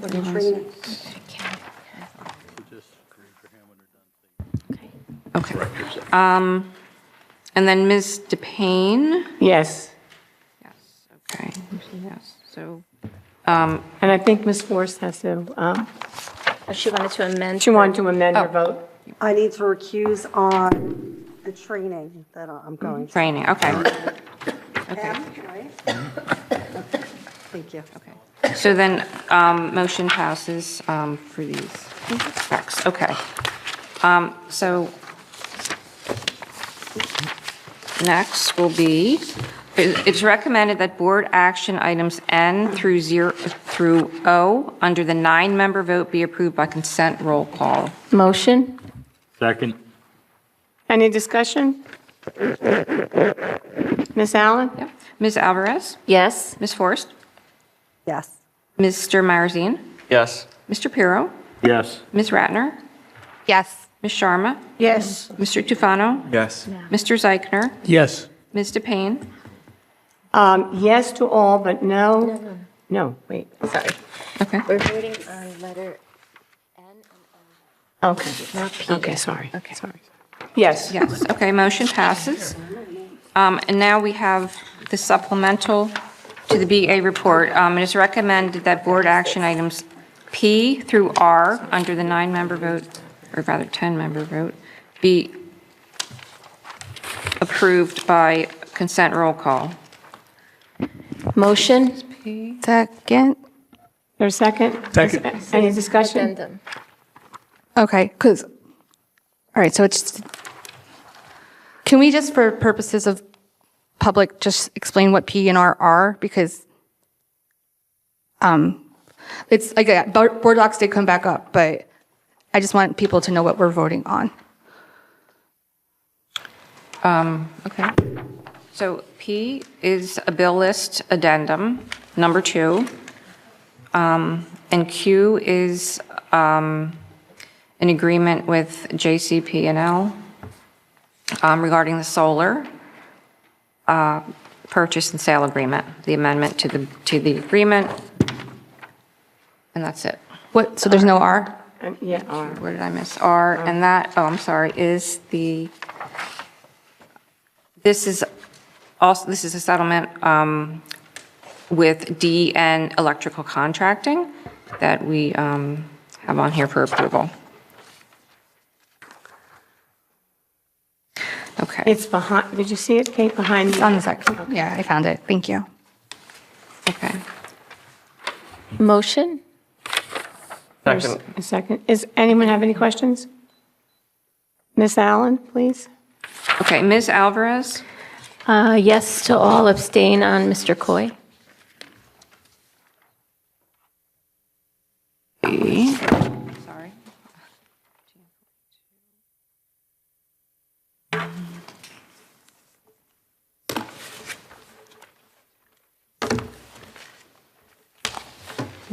Okay. Ms. Forrest? Yes to all except abstain on Mr. Coy until current litigation it is determined that we have to pay those bills. Mr. Marazine? Yes.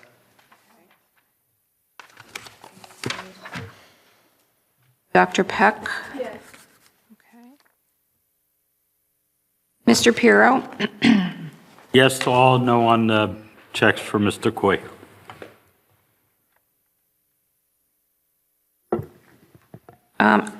Ms. Ratner? Yes to all, abstain on the addendum for Mr. Coy. And I also would just like to abstain on letter R.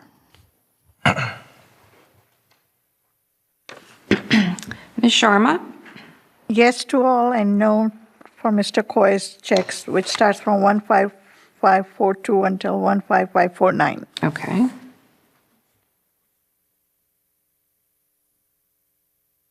Okay. Mr. Tufano? Yes to all. Mr. Zeichner?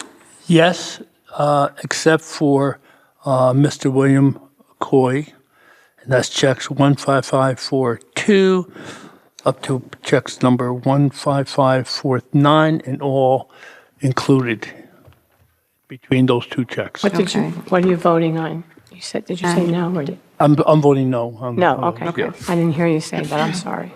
And Ms. DePayne? Yes to all and no on the checks for Mr. Coy. The motion passes except for the checks for Mr. Coy. Those are check numbers 15542, 15543, 15544, 15545, 15546, 15547, 15548, and 15549. And that concludes my report. Thank you very much. Okay. I just want to thank Dr. Lehman, Ms. Allen, and her staff for all the efforts on creating a great budget, even after losing close to $400,000 in state aid this year. I'm elated that even without the state aid, we were able to finally have full-day kindergarten in Monroe Township. Full-day kindergarten was the missing piece of the puzzle in Monroe. Now we are able to add the last piece of that puzzle in its place and make our district whole and ready to educate more children in their formative years, getting them ready for their future. I also want to thank Senator Linda Greenstein for appropriating $1.5 million to our district over the past 2 years. With the last amount of $500,000, she, every time I saw her, stated that that had to go to full-day kindergarten, which we accomplished this evening, and thank everybody.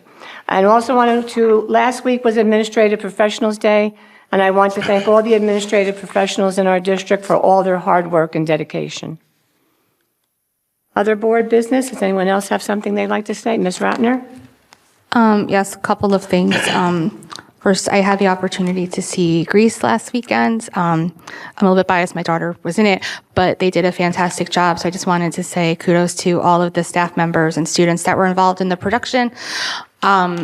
I also did have the opportunity to attend the Monroe Education Foundation's fundraiser this past weekend. And so I just wanted to thank those who came out and thank you to the foundation for the support that they give to our school district. I definitely agree. I appreciate the money that we get. I still think we need to be getting a lot more. I I asked for $22 million when we went, so I'm hoping we can get half of that. That'll be nice. But I understand there are limitations on the state budget as well. But ultimately, our job is to advocate for what we need as a board. And so that's what we need to continue to do.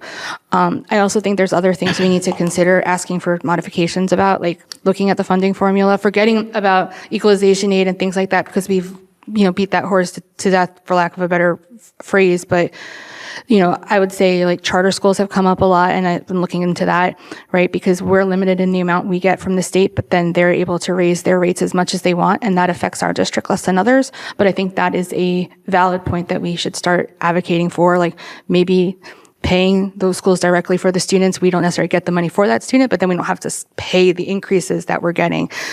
Same thing necessarily for out of district students. That's a little bit different, but ultimately they still should get what they need. But that doesn't mean that the state should help to pay for that so that they're getting what they need, because we have no control over those increases. I think these are just a few of the things that maybe we need to start advocating for with other districts. Like I had sort of said last week, and I looked into a little bit more, things that sort of affect all of the districts, because to what we sort of said, at least not everyone is affected by equalization aid, but everybody is affected by those increases. And so I think we need to do something about that. And so then I did just want to, echo the congratulations of full day kindergarten. I think it's fantastic. And I do think, and I know like we've all discussed this, but I would, I appreciate you indulging when we've discussed the idea of starting to have our budget discussions earlier moving forward.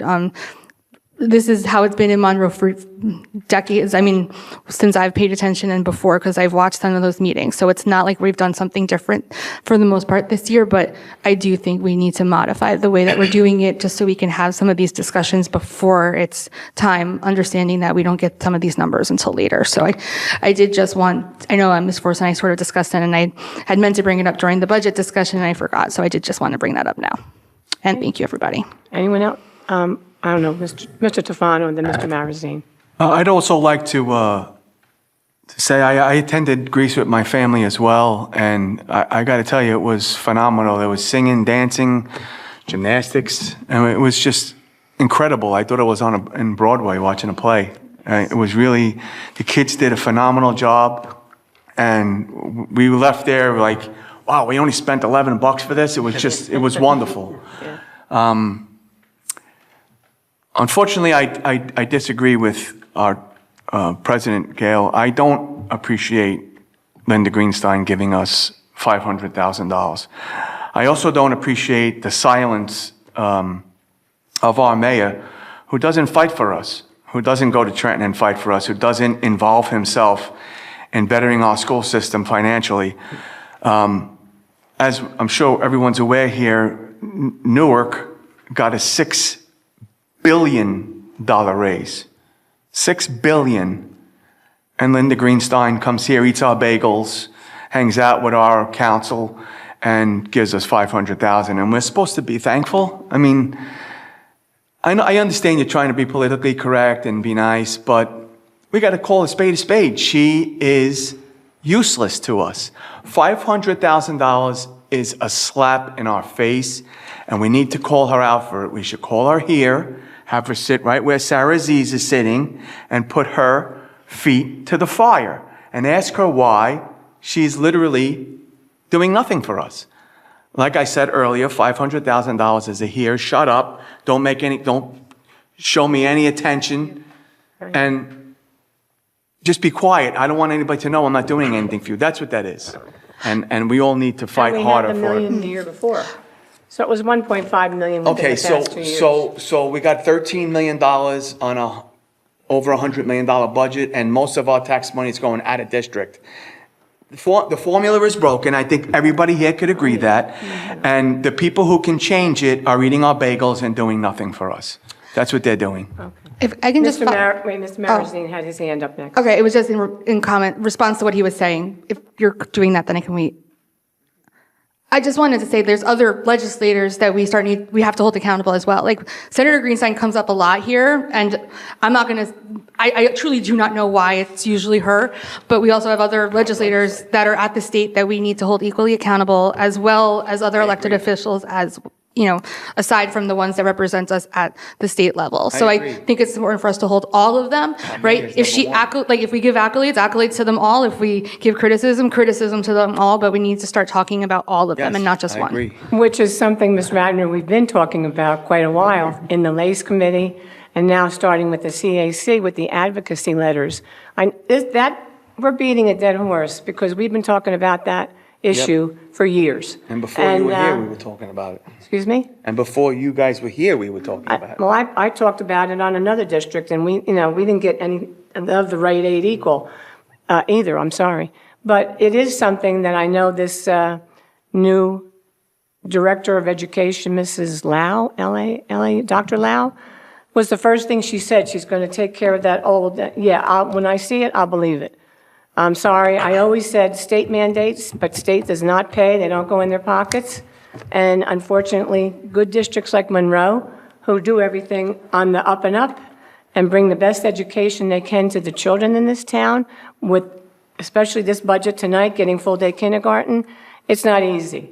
It is definitely not easy. And the state really, we have to go down, I agree, in mass, but I know it's been done before. And I don't know if anything has come out of it. I don't remember, but that's when S2 came out, and that's when we started to get a lot of increased funding. But I mean, I can't say it's a direct correlation of Monroe people went down and then we got more funding, right? Yes. But the timing was then. Right, I agree. And you don't know if the timing would be right if we went down now. So nobody knows until you talk to them. Yes, Mr. Marazine. I also wanted to go see Greece. It was very good, excellent. I compared it to some shows down in like the Red Bank. I thought it was better than some that I've seen down there. And then I can't remember the Mill Lake Art Show. Was that before? Yes, that was also. So I did go to that too. Yeah, we were at that. That was excellent. Mill Lake Woodland, I should say, art show. They had an ice cream truck. It was really well done. Very, very well attended. Two great events. And I just got to say, as board members, we need to think for ourselves. Like, it was very evident when Ms. Alvarez didn't go first that no one else knew how to vote. It's going to be on YouTube tomorrow. I mean, I've never seen a vice president stop a president of a board before voting because it was the wrong thing. I mean, I just never seen that before, and you can give me your mean faces, across the table, but it's going to be on YouTube and people can see for themselves. I don't know what happened. It isn't, yes. Sorry. Ms. Alvarez is a very essential part of the two of us up here. So she assists me and I assist her, and we have our esteemed attorney and Laura and Dr. Lehman. So we rely on them because as board members, I'm not an attorney and I am not an accountant. So when I go to vote on budgets, I have questions, but I kind of rely on the expertise of these people that are put up here for a reason.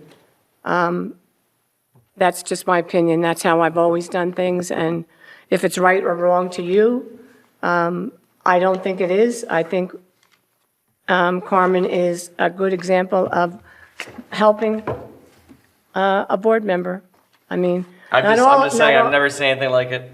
And it'll be on YouTube tomorrow. You can watch it back. Maybe I'll watch it back too. The only thing I helped with was, distinction between the items P through R versus the others, because that was added on right before the board meeting. That was the paperwork was given to us before. Watch the video again. Yeah. So you'll see that that's all it was, Mr. And Maris. truthfully, my children actually send me those things. That's very nice of them. I tell them not to, but they do. Yes, Mr. Piro. I would just like to say that one thing is I was curious to why Mr. Marzine would recuse on voting on a budget for the school district. That's a very important thing here. Is it because he owns a paid kindergarten? I mean, I find it astonishing that you sit on a board and you can't even vote on a $160 million budget. I mean, that's very important here. Well, Second is, Let him Can I answer? Let him finish, and please. second is, we don't care what they put on YouTube. I don't answer to people on YouTube. I don't listen. I don't go on Facebook.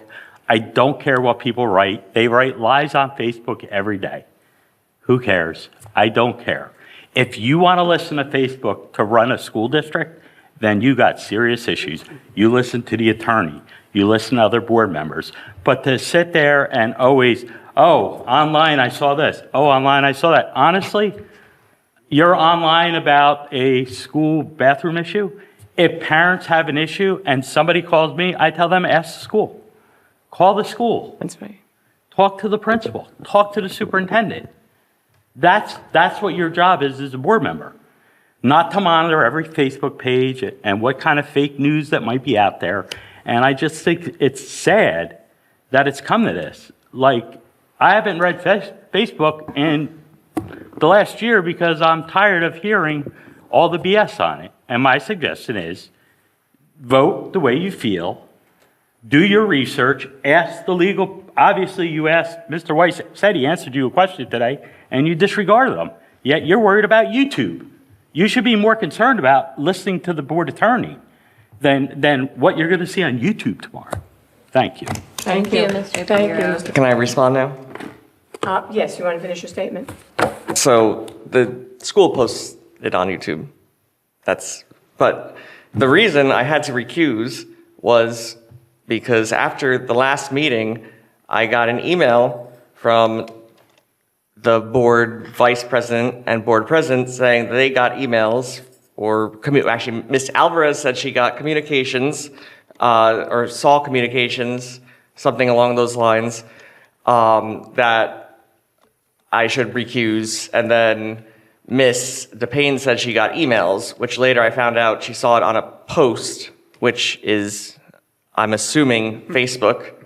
So she saw it on a Facebook post. I still have the emails. And I didn't want to have to bring this up, but I'm giving my answer. Then Ms. Alvarez decided that she wanted an advisory opinion on if I was, But we shouldn't follow Facebook. if I was conflicted. The response from the advisory committee was, well, we're not going to expedite your request, and we meet after your meeting, in short. I'm paraphrasing. So Tomorrow.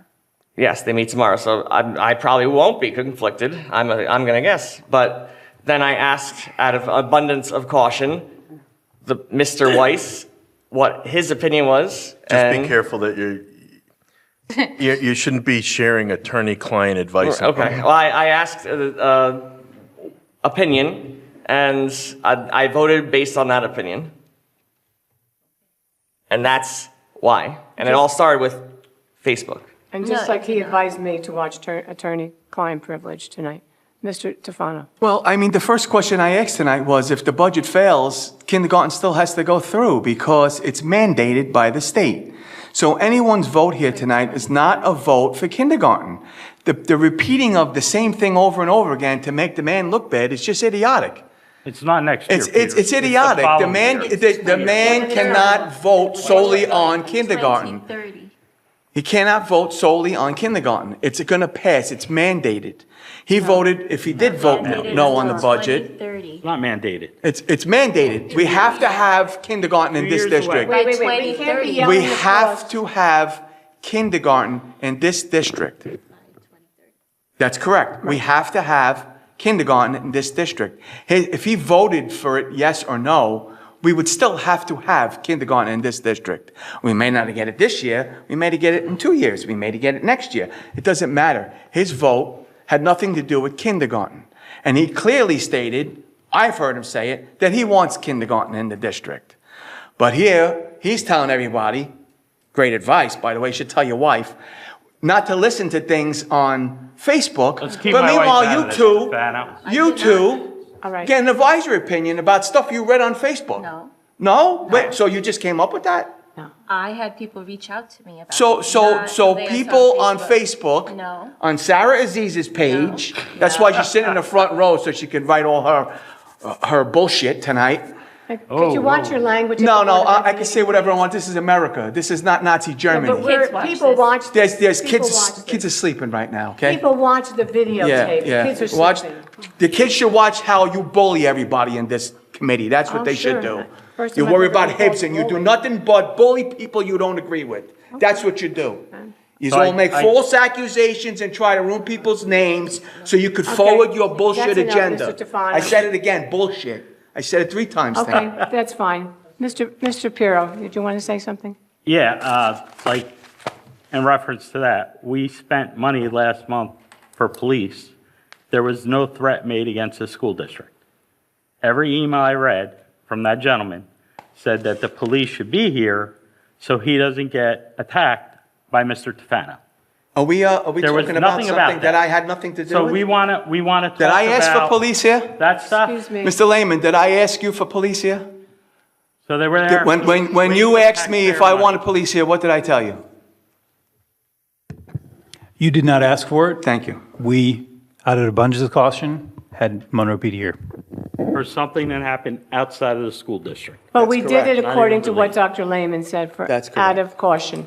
And I think that was the I appropriate mean, thing you to were a do. school security officer here, the head of it. Okay, that's think enough. that was Yeah, bad okay. decisions? We don't need Does the anyone police. else I have any agreed with questions on that. this? I agreed with that. Usha, yes. They're more than capable. Okay, I have no questions, I just have But to you say. keep bringing it up because Okay, you like the wait, troublemaker. Usha has something I'm to not You're a say. troublemaker. You are. All you are is a troublemaker. guys, You've not at the board contributed meeting, nothing that's to this enough. board Blah, blah, but blah. start trouble. That's all you know how to Contribute a do. lot of good things to It's this. all you know how to do. Start trouble. We've got, stop it. We have to really control this meeting. Stop yelling back and forth at each other. Usha has something she'd like to say. I just have to say, let's respect each other. It's freedom of speech, freedom of right. Facebook, people write, they enjoy.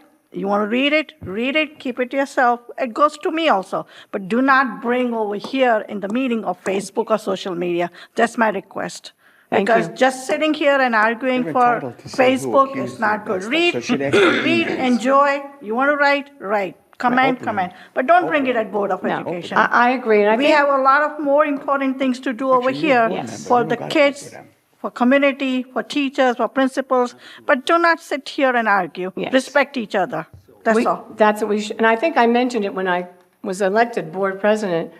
Do not follow Facebook and social media. No, they can follow. It's freedom of speech and right. I mean, you can whatever. follow, but do like not you bring said, don't here. bring it here. Do Yes. not bring over here. Yeah, because, Not at the meeting. and also, I keep reminding everybody too, board members are elected to follow policies and make sure the policies and procedures are followed within the district, not to micromanage, not to try to take over the positions of the people that are up here on the dais and in this district.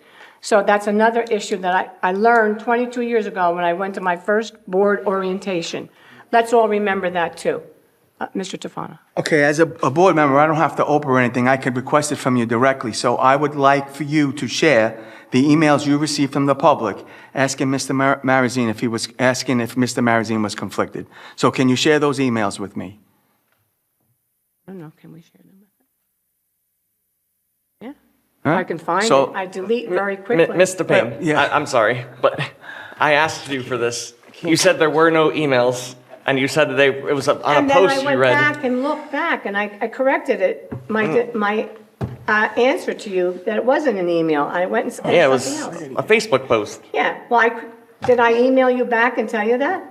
Yes. Okay, But you're fine. saying here, don't bring Facebook. But you're Well, the one bringing Facebook. It's The unbelievable. one time I did it, because I was concerned, Ms. Alvarez and I were talking about it, we were concerned, and I just added to it, that I had gotten a concern, or I had seen a concern from someone that I know that lives in the town, and I mentioned it. And that's it. Anyone else have, well, Mr. Zeichner. Yeah, I just to move this discussion Please. away, okay? It's getting a little carried away. Thank you. I would like to first thank very much the community. I'd like to thank their support. I think it was outstanding Yeah. support, especially of full-time kindergarten. I'd like to thank the administrators. I think they did an outrageous job. Principals, they just did the supervisors. This is a great district. I'm proud to be on this Board of Education. Fabulous people, fabulous district. It's a good board. We don't always agree, but we're trying to work together for the benefit of kids. Keep that in mind, guys, before you go to each other. It's just, you shouldn't be doing that. There's 10 different Okay, personalities but on let me this. just. I'm sorry, go ahead. Yeah, I'm not done. But I also like to thank, it's a very special thanks to two people on this board. Mrs. Allen, thank you so much. You are something else. You do a great job. You really do. And the other person, Dr. Lehman, I thank you. You did a great presentation. You made us all proud. Yes. And you really did a great job representing the board and all your work that you put in. Thank you both so much. And, you know, you're right, Mr. Zeichner. There are 10 different people on this board and 10 different personalities, and you're not always going to agree with each other. But you have to try to compromise, listen, and then try to talk things out instead of talking behind each other's backs. I don't know if anybody's doing that. But just confront the person and say, did you say something? You want to talk about it? I mean, I've talked to Kate quite a bit this week, and I mean, Carmen and I are always in discussion.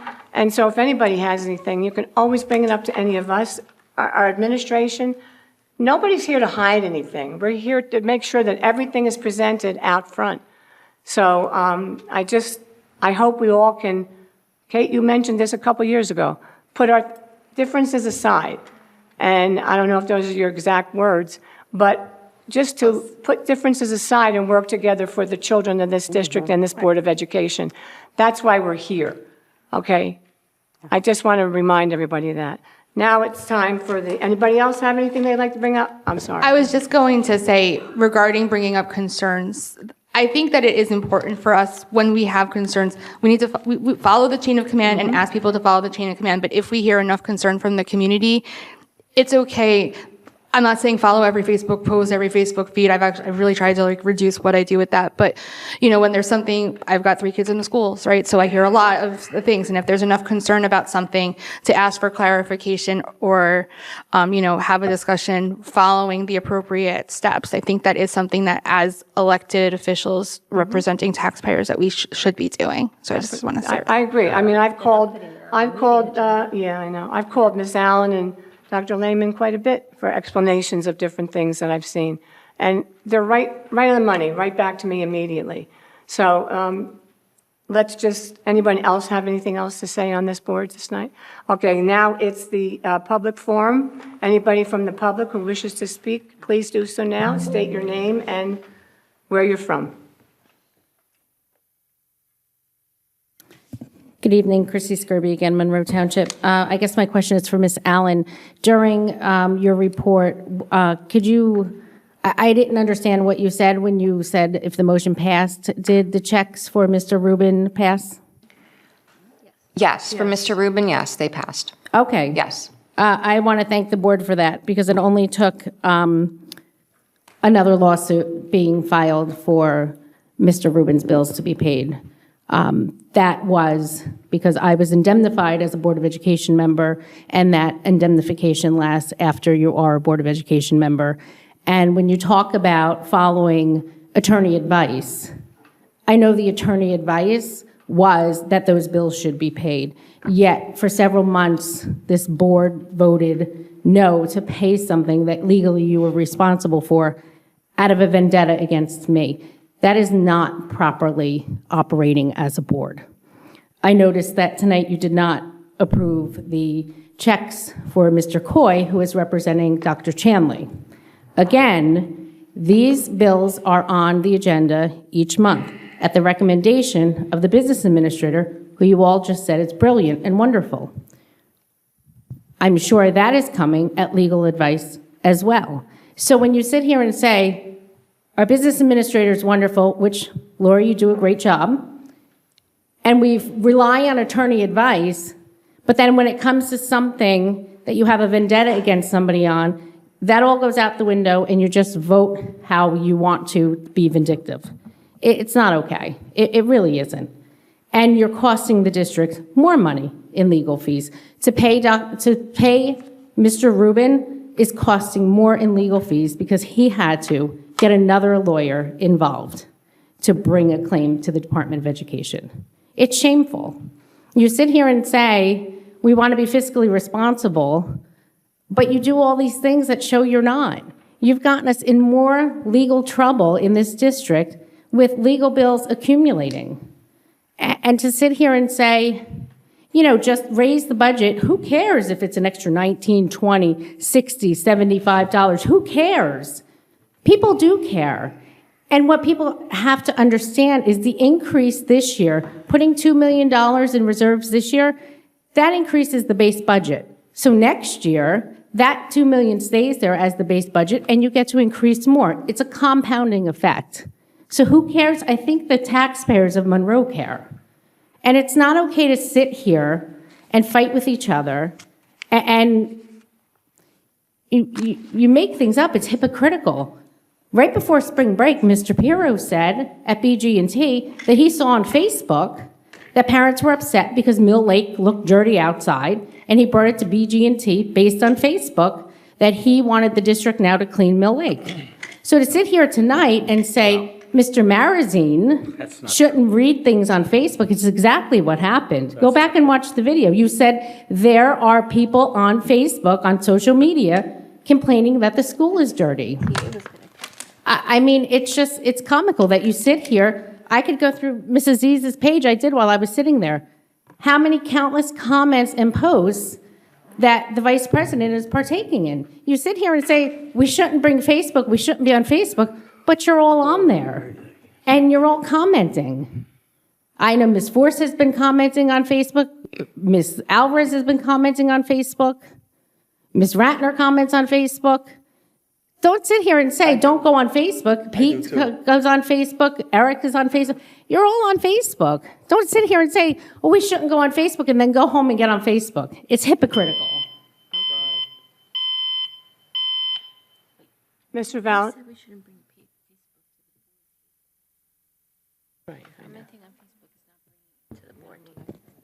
No, but that's what you. Hi, I'm Bob Valentine, Monroe.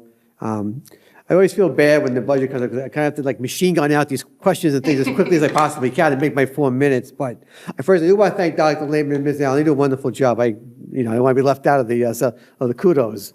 What I'm trying to do when I raise these questions, it's really more for the board members to try to raise things that, I'm hoping will help you interact with them in a more effective way and ask questions, like the requirements for the capital reserve. And, with the budget, the way it's prepared, and Laura does Ms. Allen does a great job, but it's budget to budget.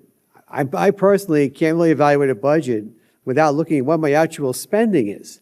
And for me as a citizen, that's really the audit. And unfortunately, I see it late, of course. It's kind of old news by the time I see it. But there's a lot of information in that report. You can go back and see trends. And some of those trends will support exactly the positions you've taken. For example, there's a schedule in there about FTEs and staffing ratios. And it certainly supports the position that, we can't afford to lay off staff. And you can see the data there. So I was a little frustrated with the audit presentation, honestly, because there was so much talk about payroll transactions, how we test payroll. I'm hoping that, I appreciate you bringing him in. That's a great thing. You're having him come to the meeting, which is great. I'm hoping over time we'll get a little more elevated, that you can talk about some of the variances. One of the things I looked at, I talked about earlier, was I was looking at the expending trend in a couple of areas. It's gone up quite a bit.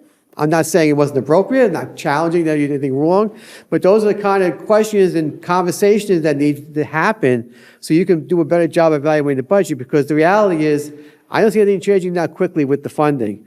So you have to try to make sure that you're uncovering everything and asking all the questions. So it's meant in that spirit. It's not, I know you do an excellent job and you're on top of a lot of these issues, but I'm just trying to help focus you a little bit maybe and try to say, hey, maybe you should take a look at this, or maybe you should take a look at that, And I want to make one quick comment because it's been such a topic. I'm a little more skeptical. I'm not an expert on public relations with elected officials, but what limited experience I have, you have to find ways to leverage them to really get them to respond. I mean, you can shame them and woo them and all that stuff, but you really need some way to leverage. I think you really need to think about, I thought some of the comments about chartering school and things like that are interesting ideas. The thought I had was, I think you really have to at least take a hard look at what is the opportunity to do some combinations. If not in total with the district, even if it's just starting with services, certain services, but something that you can create some momentum, some leverage to use against these legislators. I think that's really what, in the end, that's what they're going to respond to. So I have a lot of empathy for the position you have. I think compared to some of the other town entities, you have a much more boxed-in position and you have much more challenge, and I recognize that. But I'm just trying to help point some things that maybe you need to take a look at this and maybe you need to take a look at that. And of course, with some empathy for the taxpayers, because we're getting hit every which way. There was one more thing I wanted to bring up, and I think it flew out of my head, though. So I thank you for your time and for listening. Thank you. Thank you, Mr. Valentine. Anything else to be brought before this meeting? I have a motion to adjourn. close. Second. All those in favor? Aye. Aye.